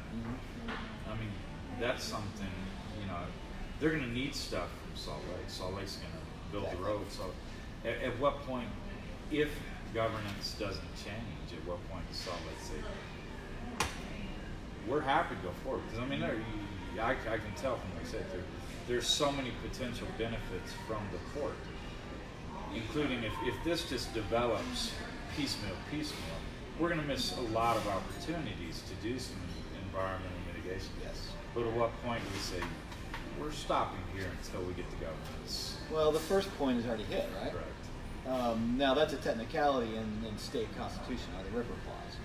Depending on how that lawsuit goes forward or ends up, that leads to the next question. Because you could probably change a few words in how you set up that port, depending on how the lawsuit goes, and maybe get by any constitutional problems. It doesn't, again, change the structure of it. I think that's an ongoing discussion between Salt Lake City, the county, and the state. I think it's going to be a step at a time. And I'm not a legal expert in looking forward and forecasting this, but it's going to be a constant sort of give and take and resist and collaborate process. It's going to be hard. And that's where you can't just have one person doing it, Mayor of Salt Lake City. Bless whoever that heart that is going forward. It's going to have to be these other environmental groups and local organizations in my neighborhood and statewide organizations who are all contributing, putting pressure at times, arguing at times, protesting at times, walking through the details other times, technicalities. I think it's a very hard and long process. That's the only way we're going to get there. Yeah. It's so complex and so big and has such long-lasting effects. It's not going to be a simple silver bullet. How big an issue is gentrification? Are you noticing that in Glendale? Oh, geez. I mean, gentrification, depending on who you define it as, is sort of displacement, right? The one thing we've got right now in Glendale, Poplar Grove, and Fair Park and North Temple is that we still have vacant space. We have open land. There's infill development that could happen there. You don't have to displace existing stuff to develop up here, which is different than the rest of the city. Now, gentrification is happening in some ways because housing prices have just escalated so dramatically. So even in my neighborhood, I couldn't afford to be here now like I could in 2009. I just couldn't do it. I mean, I was priced out of Rose Park at that point, and Glendale's where I came, Poplar Grove where I came, and I couldn't do that again here. So it affects us as much as anybody else, but like I said, if we wanted to still develop and have more housing and mixed-use development along North Temple particularly, 9th West, Redwood Road, we've got land. What we don't have right now are investors who are willing to sort of pull the trigger on some of these things, because on North Temple, I've got a lot of land and a lot of people who have bought the land underneath existing businesses, but haven't decided to redevelop it yet.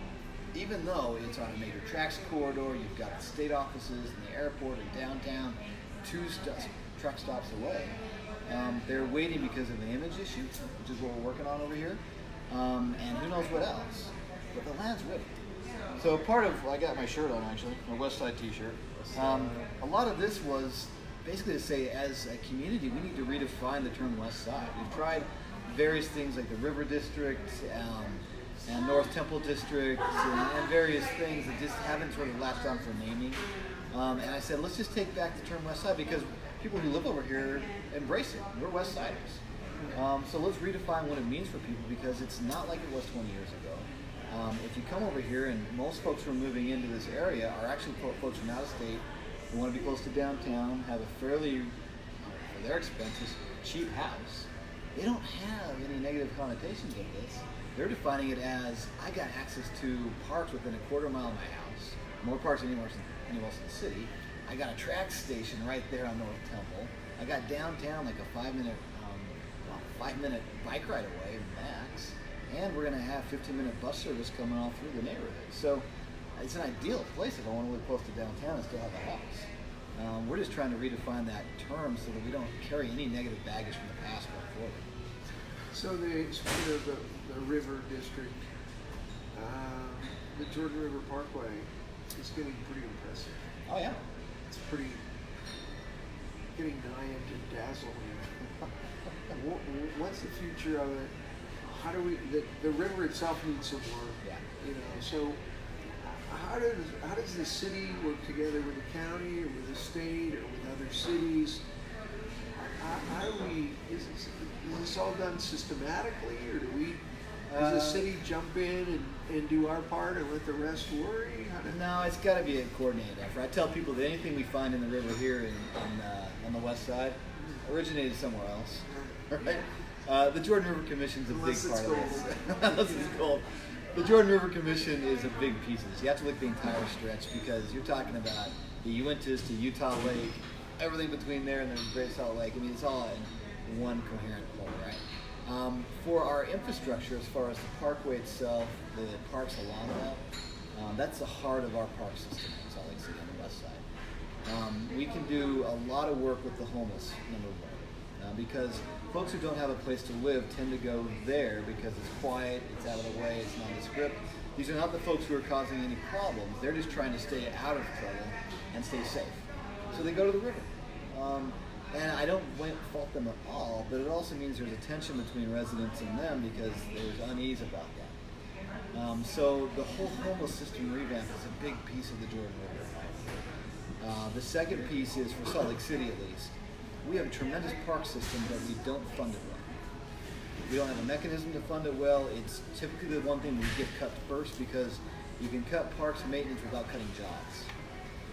And we need to look at that restructuring somehow. And that, I don't know the right structure for it. I looked at Minneapolis. I love their concept of a semi-independent board. They're actually fully independent there. I like our plan here with our library board, which is semi-independent, where they can actually go to the public and pitch bonds or revenue increases just for that service. And my experience this last year with it was they came out to community councils and the public and talked about the library needs these things, we have a good plan for it long term, and this is what we're pitching to you. And everyone said, oh yeah, the library, I love it. It's one of the great things about being in the city. Yeah, I'll pay for that, no problem. I think that there's going to be a tension about tax rates in the city, and I totally agree with that because it's hard. But for certain amenities like our parks, I think people will be willing to sort of invest in those. And so I'd love the city to take that idea and look at other governance structures for parks, and then see if we can do a different way of revenue for those parks to maintain them, to grow them. Because as we go vertical in our building, we're going to have to carve out these open spaces for people to have a good quality of life. It starts in the Fleet Block, it starts downtown with Pioneer Park, it starts with the City County Building and Library Square, but it also means the entire stretch of the Jordan River here with all these parks I've got have to be maintained. So I heard we might be behind by as much as $30 million in maintenance and upkeep. Is that somewhere in there? Yeah. So when the new money came in from the 0.5 cent sales tax,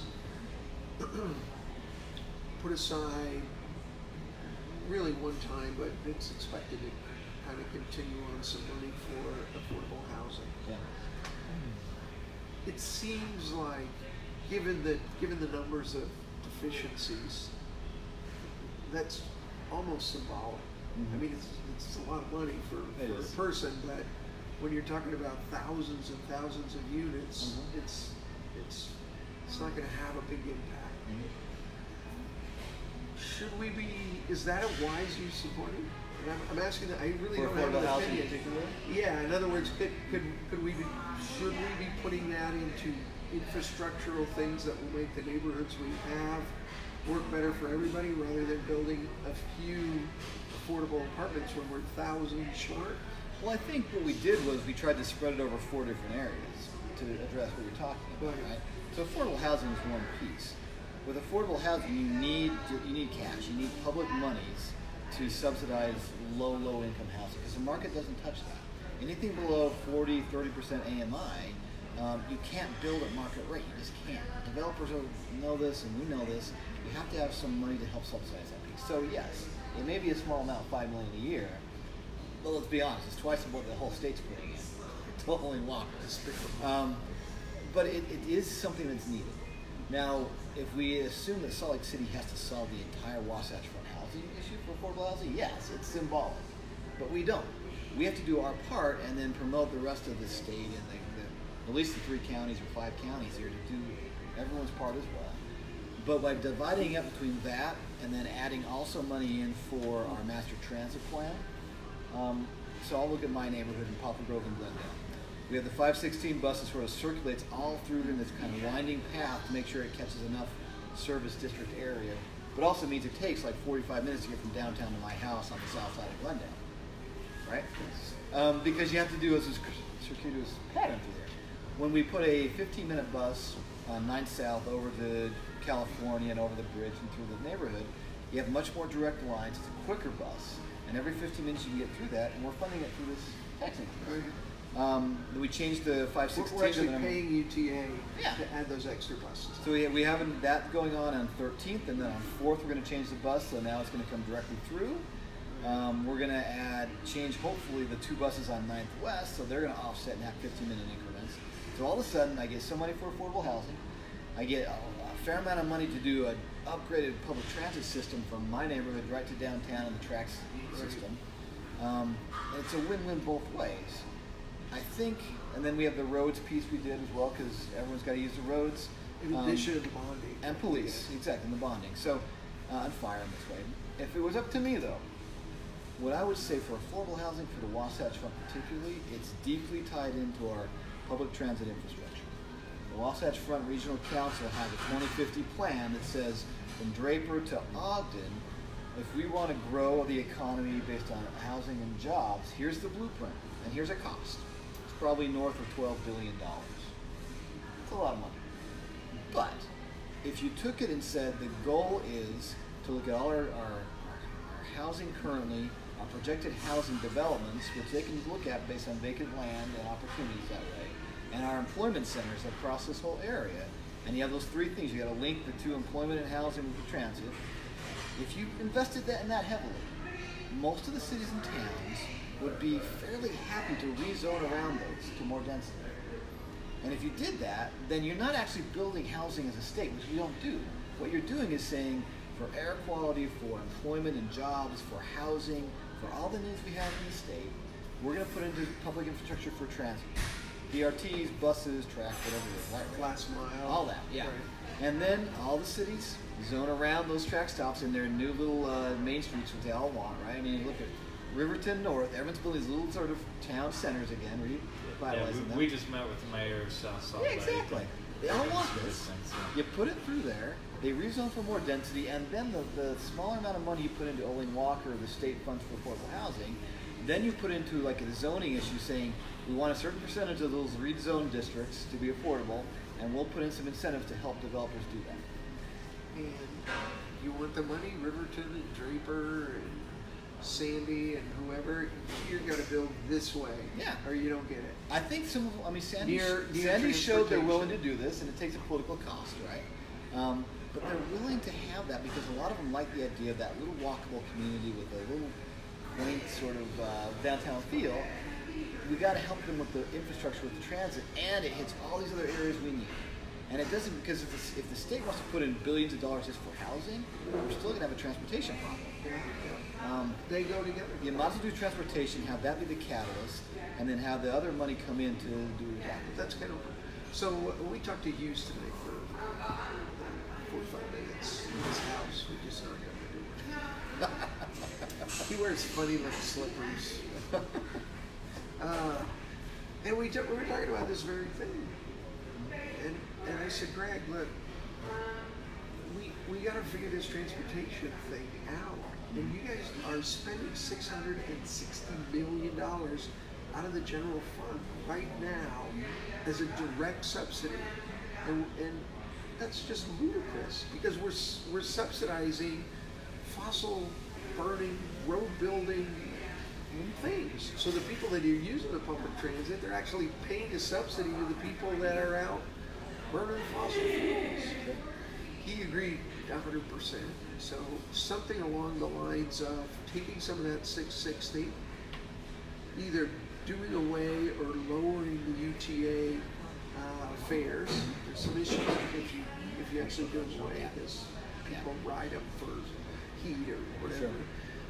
But that, then taking some of that dough and using it for greater frequency and subsidizing the fare, which is only 11% of the cost.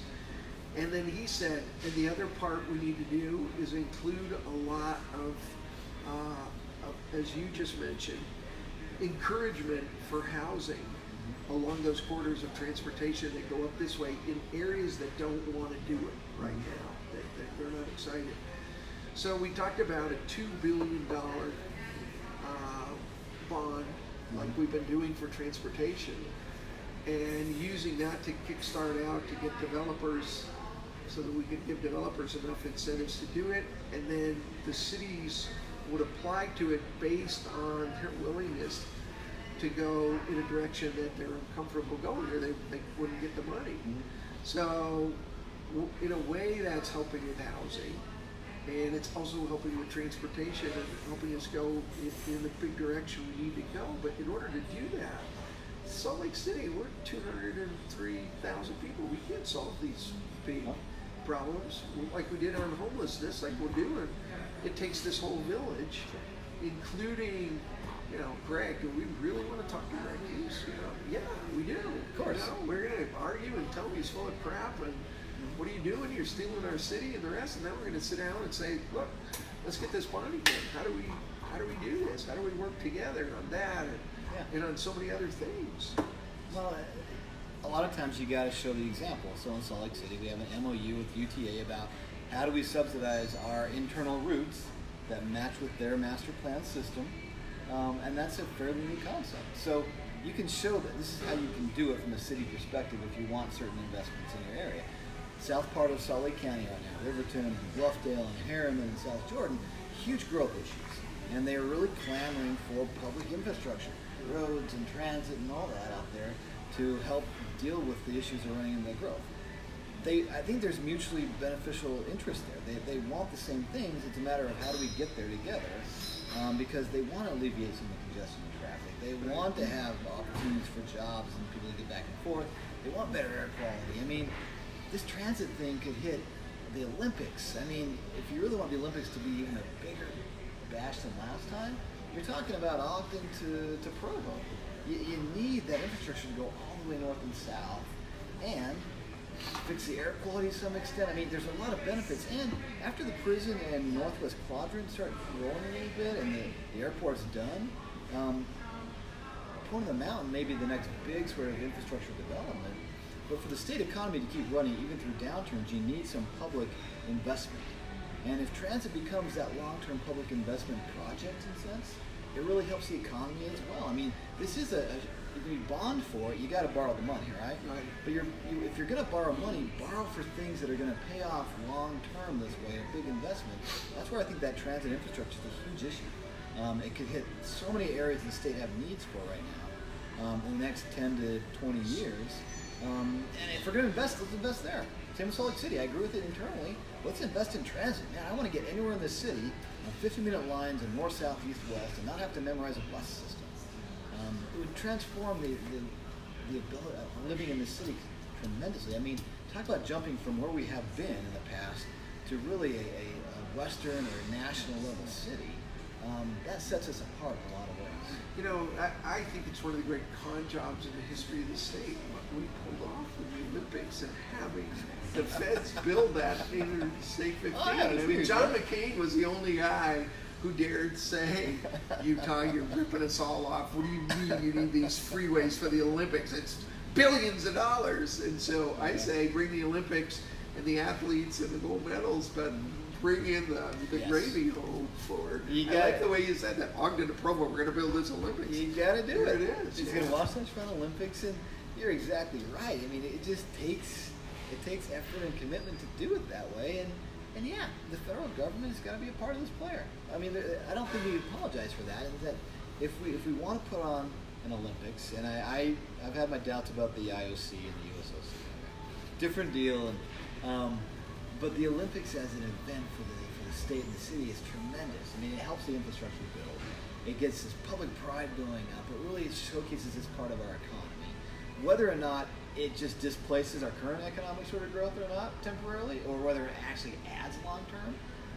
I think at least if nothing else, it diversifies us even more. It continues this idea of having outdoor recreation sports and U.S. level sort of training facilities to augment our biotechnology sort of fields in aerospace and healthcare and Silicon Slopes. I mean, you need a diverse economy here, and I think this does help, especially if some of the reforms go forward. And frankly, we're in a unique position internationally where we do have the infrastructure right now, and that's rare. So in the decades to come, if the USOC or the IOC really want to go to a more sustainable system, if they say they do, you may only have a handful of places internationally who can do that.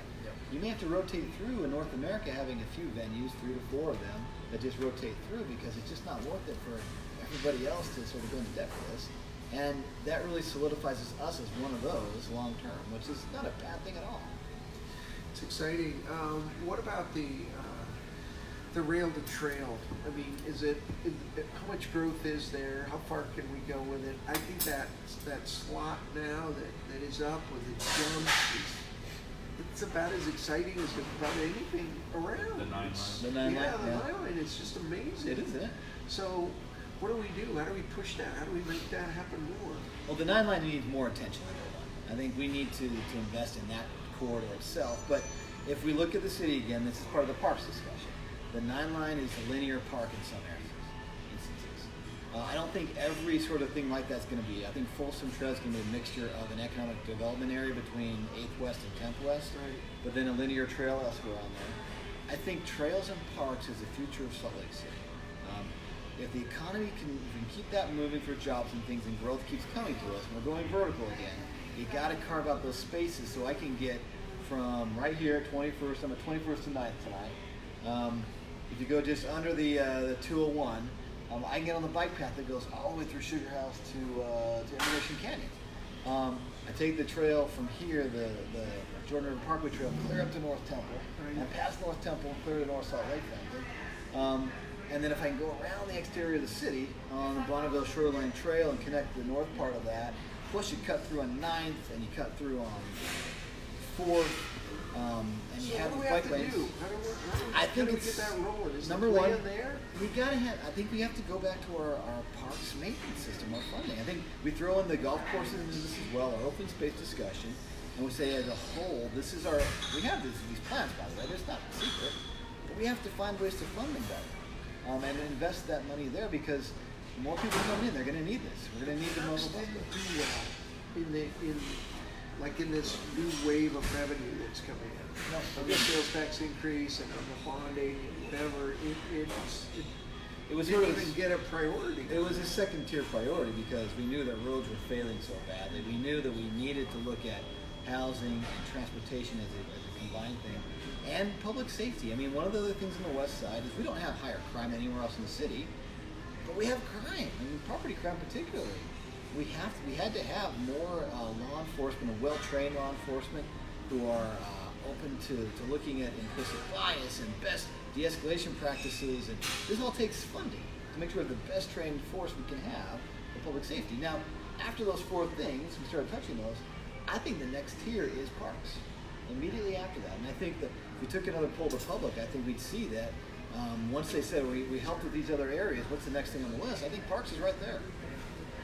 So I don't think it was ignored. I think it's just sort of all the needs we had, which are tremendous. That's right there, the next tier. Going through a bunch of parks just in the last 24 or 21 hours. We had a groundskeeper take us through Woodland Park. I just cringe.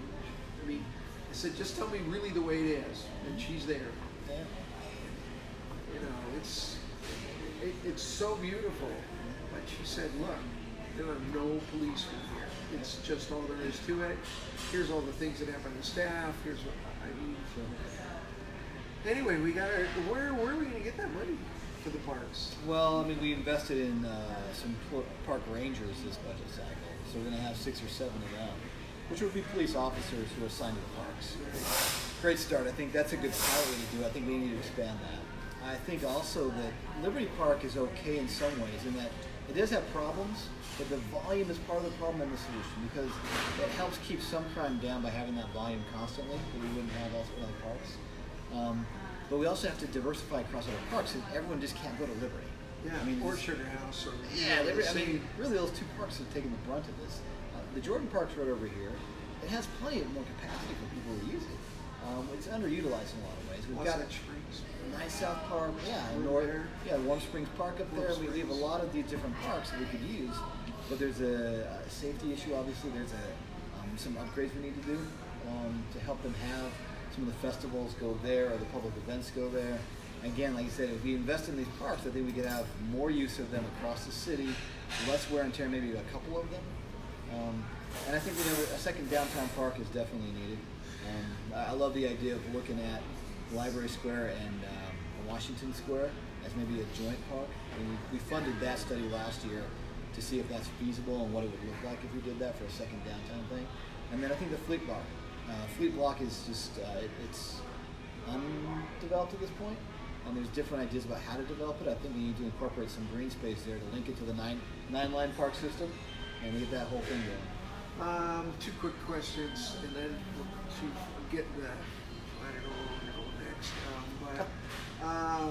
We are going to Rose Park. Are you? Golf course. Oh, by the way. Yeah, tonight? We're going today. Oh, Yeah, good. Right Hour now or two. before 8. Excellent. So I want to talk to you about two issues. One, it's kind of esoteric, so just your general thoughts on it. What's the relationship between the mayor and the council? That is, the mayor's the administrative branch, the legislative branch, and it seems like things are getting mixed up a little bit. Is this, and I'm saying Sure. the mayor, the council says, look, the mayor advocated a responsibility and we had to move into the void, and they did, and I see where the city council people negotiating with other cities on things. I mean, is it the legislative branch? And should the legislative branch be making those negotiations? I'm really asking as an Sure. outsider here, when the system is working, how does it work? What's the role of the city council? What's the role of the mayor? Where do they cross over? How does it work? Well, there's some really tricky technical details about that, right? Obviously, about executive versus legislative responsibilities, Yeah. budget, policy versus administrating the actual city, right? I think the first thing that you got to start with is a healthy communication. I think disagreements are fine. I think that's actually healthy for the city in a lot of ways. But if you're not talking, that's going to lead to a lot of the problems we're looking at. So, from a mayor and a city council perspective, the closer you can be on communicating and sharing information and deliberating over things and disagreeing over things, the better off we're going to be, because we have to all, if the city's in a lawsuit, for instance, we're all in the lawsuit. It's not just the mayor. We're all liable for that. We're all responsible for the financing of it and the strategy and so forth. So the mayor is responsible for actual legal strategy, but if you're not sharing that with the council, who's also in the boat on a lawsuit, you're going to have these problems. So I think the first thing that I would recommend for anybody on the council or the mayors and the things is we've got to have consistent communication. Even when we disagree, we got to keep talking and meeting. It's got to happen. Are you in favor of my proposal? Which Which one? is that the mayor, and I would put this out to anybody that gets elected, because there's a lot of good people in it, that we spend 2 nights a month in the house of each district member. And it would stay in the basement or stay in a spare bedroom. Sleepover, yeah. So we would actually go and stay in the council person's house. Okay. And then they. So how many people are you going to bring with you again? Council member would cook breakfast, I assume.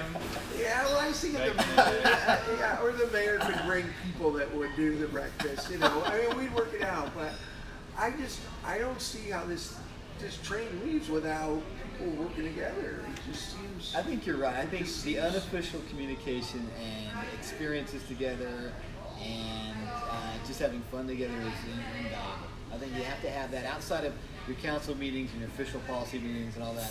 Yes, you have to have those relationships. I totally agree with that. It doesn't work. No, it doesn't work as well, and plus you can't disagree healthily if you don't have an underlying trust together. Right. We like each other. Let's fight for the next Exactly. guy. And then we'll like each other after. But let's fight. I can trust that we're still gonna have a relationship no matter what we hit. You know, Steve Lee was a wacko conservative from St. George, Republican, you know, was wrong on most everything. We trust each other like brothers. Or Hughes, who could be Greg Hughes or Spencer or Stuart Adams or those guys.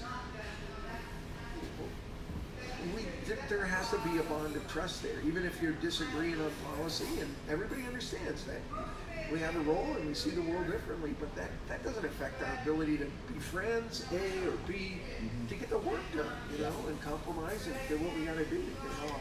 Okay, final question. Gotta do that. Everybody, when I go off to Glendale and Rose Park, this idea, and whether it's psychological or real, of kind of a city blockaded, and I know this isn't a new issue, but are we due for some kind of opening on 8th or 9th South where the trains would go one way and the traffic would go? Has there been engineering on that and expenses? Or, yes. You know, is there a way to do that and get it done and so actually open it up? Yeah, Union Pacific, as you know, owns the land under their tracks, and so they graciously, in their view, allow us to cross their land. So that's sort of the viewpoint, right? So it's not our land at all. We're just given permission to cross over the tracks periodically as long as the train's not there. And so we did fund through the RDA some money to look at east-west connections, specifically over the train tracks and the freeway right there. Yes, there's some serious engineering issues over there. I've said that I would be open to looking at a trade-off where 9th is probably not feasible to do an over-under thing at all. It's just based on the freeway being right at the top of it. It's tight. I drove it the other day looking at that. Exactly. Now, 8th would be tight too because you need a certain amount of, like a quarter-mile lead-up to make that over-under. You got to get up fast when you're. So 8th is more reasonable if you want an over and under kind of concept, and I'd fully advocate for 8th South. I would 8 days a week out.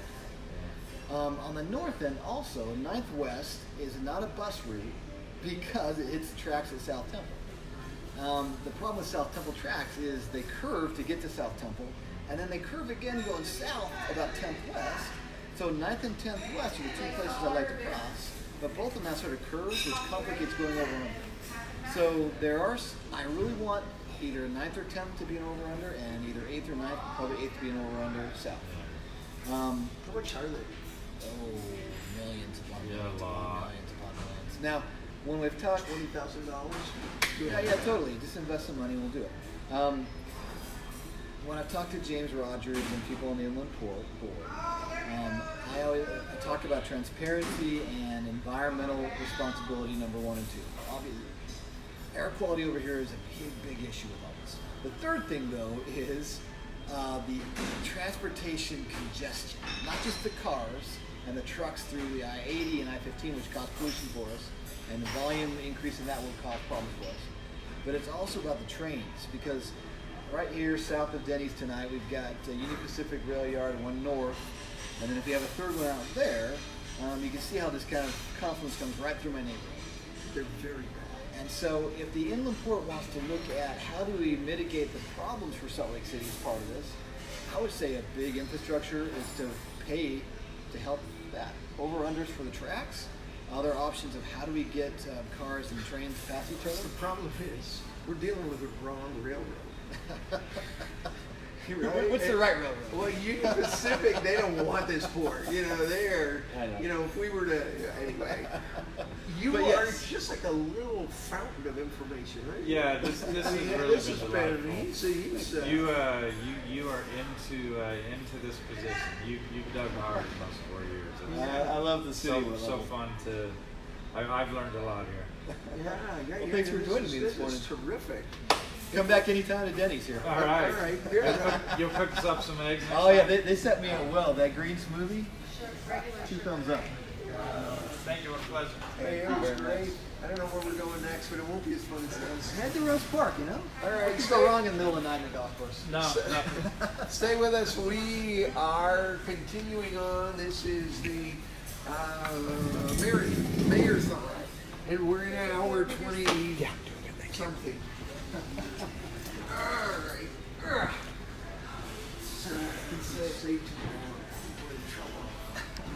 Hey, thanks again. That was really good luck fun. the rest of your trip. Huh? Wonderful. Appreciate it. Take care. Yeah, appreciate it. See you.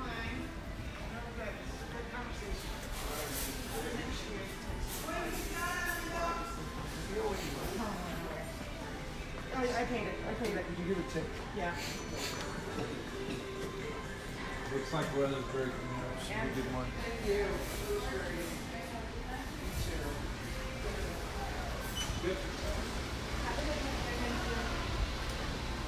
Thank you.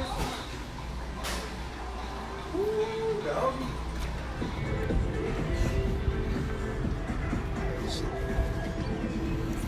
He's an impressive young man. Oh yeah, that's fabulous. Wow. Look at, I can see the dawn is breaking. It is. And Ruth is breaking too. Look at this. This really is.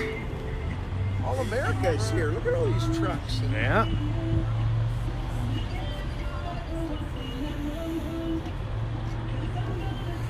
You first. All right.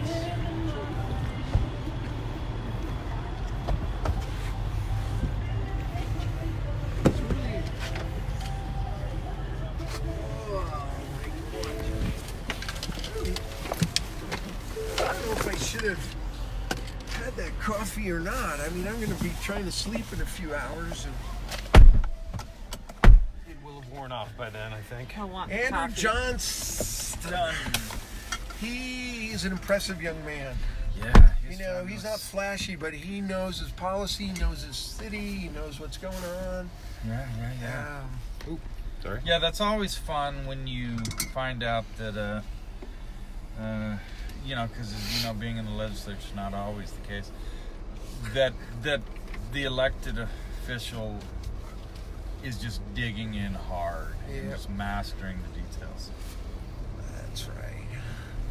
I mean, some folks do just show up, and he puts a lot of work into this. He did, and he's smart, and you need that to run a city. Absolutely. You know? Well, that was fun. Sarah Bear, thank you so much for setting that up and all of this. It's just remarkable. It's been a fun day. Yep, and we got like 17 hours left. Oh my gosh, what are we doing now? no. So, you just traumatized her. Are we going to Rose Park? Yeah. Help Do you me know how to get there? there? No, please. Oh, I don't know what you're doing. You're looking for Redwood Road. You know, you just go left here. Really? I don't know if this is Redwood. It's the 7th West. Oh, 7th West. So we It'll want to get go us- further it'll get us west. out. That's a Yeah. You want me to Turn turn left. it? Turn left. Okay. Turn left. Oh, sorry. No, And it's a no, red no. light. Whoa. Too many drivers. Yeah. All right. Okay. We're So okay, you're great. we're all Just okay. Quiet, yeah. On like 17th, maybe cut over to Redwood. Okay. Or 13th. Thank you. So we are going to meet, we're going out to Rose Park Golf Course. And we're going to meet with Mike Nickus. And so Mike is excited to meet you.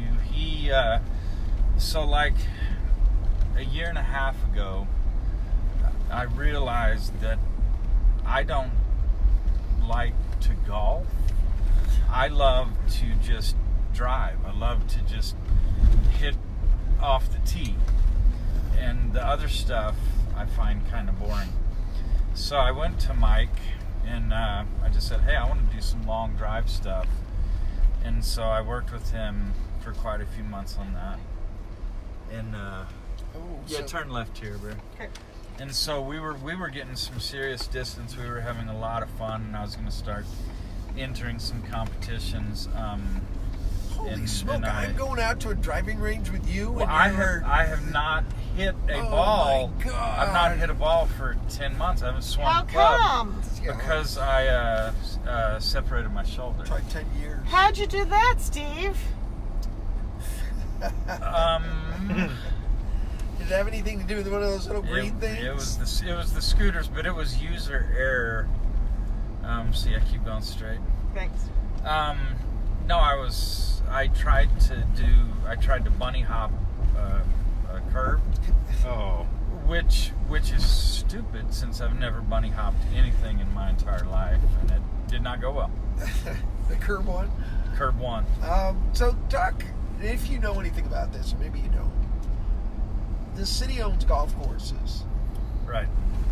And apparently, not just here, but everywhere, golf courses are not getting the same use that they did in the past. The ratings for golf on TV and a lot of stuff. So, what's the future of golf? Well, let's talk with Mike about this, about the number of rounds, and I think he will disagree with the premise. I think that golf courses are full sun up to sundown. I mean, especially in Salt Lake City, we do not have an overabundance of golf courses given the demand that's on them. One thing, we lost a golf course 4 or 5 years ago, Wing Point, which, you know, I'm a big infrastructure guy, and I don't get how you lose a golf course. So there are efforts right now. I was part of those at the inception to get discussions going to revive that golf course. All right. It's an issue. It is an issue. But yeah, let's ask Mike that about number of rounds. Right here. He's been on the golf scene quite a while, so he'll have the date on that. And he's a I'm pro barely here paying attention as well, so between the two of us, we're half a driver. He's an assistant pro or whatever the title is, but real good guy. Is that? If you're an assistant pro, you don't get to play the tournament. You still have to qualify and everything. Or if you're a pro, you get in early or easy or. Well, no. So they have like the Utah Open or something, and you know maybe they get into that. But no, he needs to qualify for just about everything he does, and he was a college golfer and did well. Made a run at the Pro Tour that didn't pan out, and so he kind of gave up competitive golf for a while. Now he just played in his first tournament last week or week before. I saw on Instagram, and he did okay. But he was very excited to be getting back into some competitive golf. He's a fun local guy. He's wonderful. Straight ahead. Straight ahead. Thank you. You bet. Terrific. So we're going up Redwood Road now, heading north, going to the golf course. Just thinking. I mean, James Rogers is a terrific city council person, and Andrew, just top rate. Aaron, really smart. Stan, I mean, top to bottom, they're all great. Yeah. I think it's just a good bunch of people. Did you say Anna? Anna, Charlie. Are you kidding me? Yeah, they're all just, you're right. They're really good. There ought to be a way to have a peace treaty between the mayor's office. No, of course. It's conversations. Yeah. I didn't ask Mayor Wood, but I understand they have problems too. A lot of cities have problems between councils and mayors. It's just kind of like the legislature has problems with the governor. Legislative and executive branches are going to have issues. But they're supposed to, in a way. That's the promise of the system. Check and balance on each other. Supposed to, and citizens should expect them to work those issues out.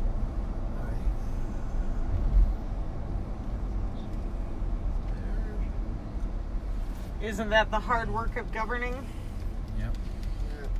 So one thing, we were talking about affordable housing just now, and it didn't really fit in that conversation, but I was having a conversation today up at the U with some folks who are working on affordable housing, and they were saying that outside of Salt Lake, a lot of the solutions are density. They were suggesting that Salt Lake, of course, density matters, but they think the city could really do a lot better with regulations. That the regulations were made for the 1950s, 60s, and they don't really fit with a lot of the modern world, a lot of the modern living arrangements. You're talking about the city's permitting system. Yeah, and live where, how many per house, and all of that. And that is as deep as the conversation went. So if I say anything else, I'd be making it up. But the U is putting at the business school considerable resources into looking at affordable housing, and they want to talk with the city about that. And conversations started, stopped. It sounds like, so it'd be fun to rekindle those. You know, at worst, it's a bunch of dumb ideas, and the city doesn't do any of them. But I have a feeling that there are going to be some really good ideas that can come out of that. Golf course will be up here on your right in 2 miles. Thanks, Siri. No problem.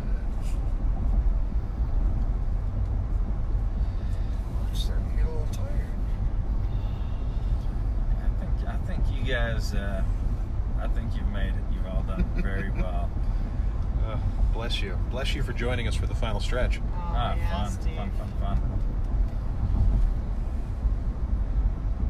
Chris, show them what you look like. Say hi. What I look like? Yeah. As the new crowd, isn't it? You guys are early risers. Hi. It's good to be here. Chris Van Garrett, Van Garrett Media. We do videography and some social media for the campaign. And the hair's real. Oh, and for new ones, Steve Urquhart, political has-been. I was in the Senate with Jim. Let's turn that off so you're driving. So I'm Sarah Urquhart, and what you're lucky enough to, lucky you're coming through a screen because you cannot smell me. It's not good. That's all I'm saying. No, that's not true. It's not even. I don't even know it. 1 mile. I hardly notice. This is horrible. That's why I went home through the middle of the thing and showered. Oh, you're better than me. I think all wash off easily. You know, I'll get home and I'll have trouble sleeping. Really? I know. I will too. Like when I got after a long plane flight and yeah, just something goes wrong. I shouldn't have had that Cuban coffee. That's gonna come back to home. That, you know, heavens, just What the it little tasted good. little part I've been involved in on this. What fun, interesting people. I don't know What a how great city, right? What a great city. And I don't know how Sarah tracked them all down and got their phone numbers and got us at the right, relatively, with me yakking. I mean, she can only control so much. So that you get people and then I'm yakking and then it starts to pile up. Half a mile on the right. Y'all kept the schedule a pretty mile? well. What's that? A mile? Half a mile. We just deeply 0.3 disappointed now. the governor, you know. We didn't ask him, so it's a bit much to Gonna ask be him. to Joust respond, Court but, up here on the right. The I got only a place son to that's turn. getting ready to So blast forth. I came out. It's here on your right. Thanks. So I came to Salt Lake City. I grew up in Houston. Came to Salt Lake City when I was in 7th grade. And To just- visit. To visit. Fell madly in love with the place, just madly in love. And then was in St. George, would come up here for the legislative session, of course, every year, and a lot other than the session for legislative Where am I duties, going, and Steve? Just parking. How did you get, So for me, just total dream to be living in Salt Lake now. why did you pick St. George when you... I married a St. George girl. Now she said, though, we can live anywhere in the world other than St. George, Utah. And she wanted to see some of the world. So we lived in Orange County, California, Seattle. Then I begged her to move back to... In about 20 minutes, we have our last hard stop. Uh-oh, where, what? Facebook. Facebook hard stop. So, Oh, okay. I'm just warning you. All right, thank you. So during a hard stop, when we come back on, I will claim that I hit some bombs. Okay, great. Yes. And I will support that. Actually, we can do it now, couldn't we? We can do it anytime you want, boss. Yeah, why don't we do it now? We won't have to do it again, right? Why don't we do the hard stop now? Not until we're done. So here's what we're gonna do. We got one more stop. So Facebook says we can only run 4 hours at a time. So we're gonna stop. We'll be back in 2 minutes. We're at a golf course, Rose Park Golf Course, and we'll be hitting the driving range here. And the pro's gonna tell me how to golf. So that's coming up. It'll be fun to see if I can stand up through that. So we'll see you in 2 minutes. We're moving into the last 2 hours of our 24-hour drive. So see you in 2 minutes. Sarah has ice cream for you.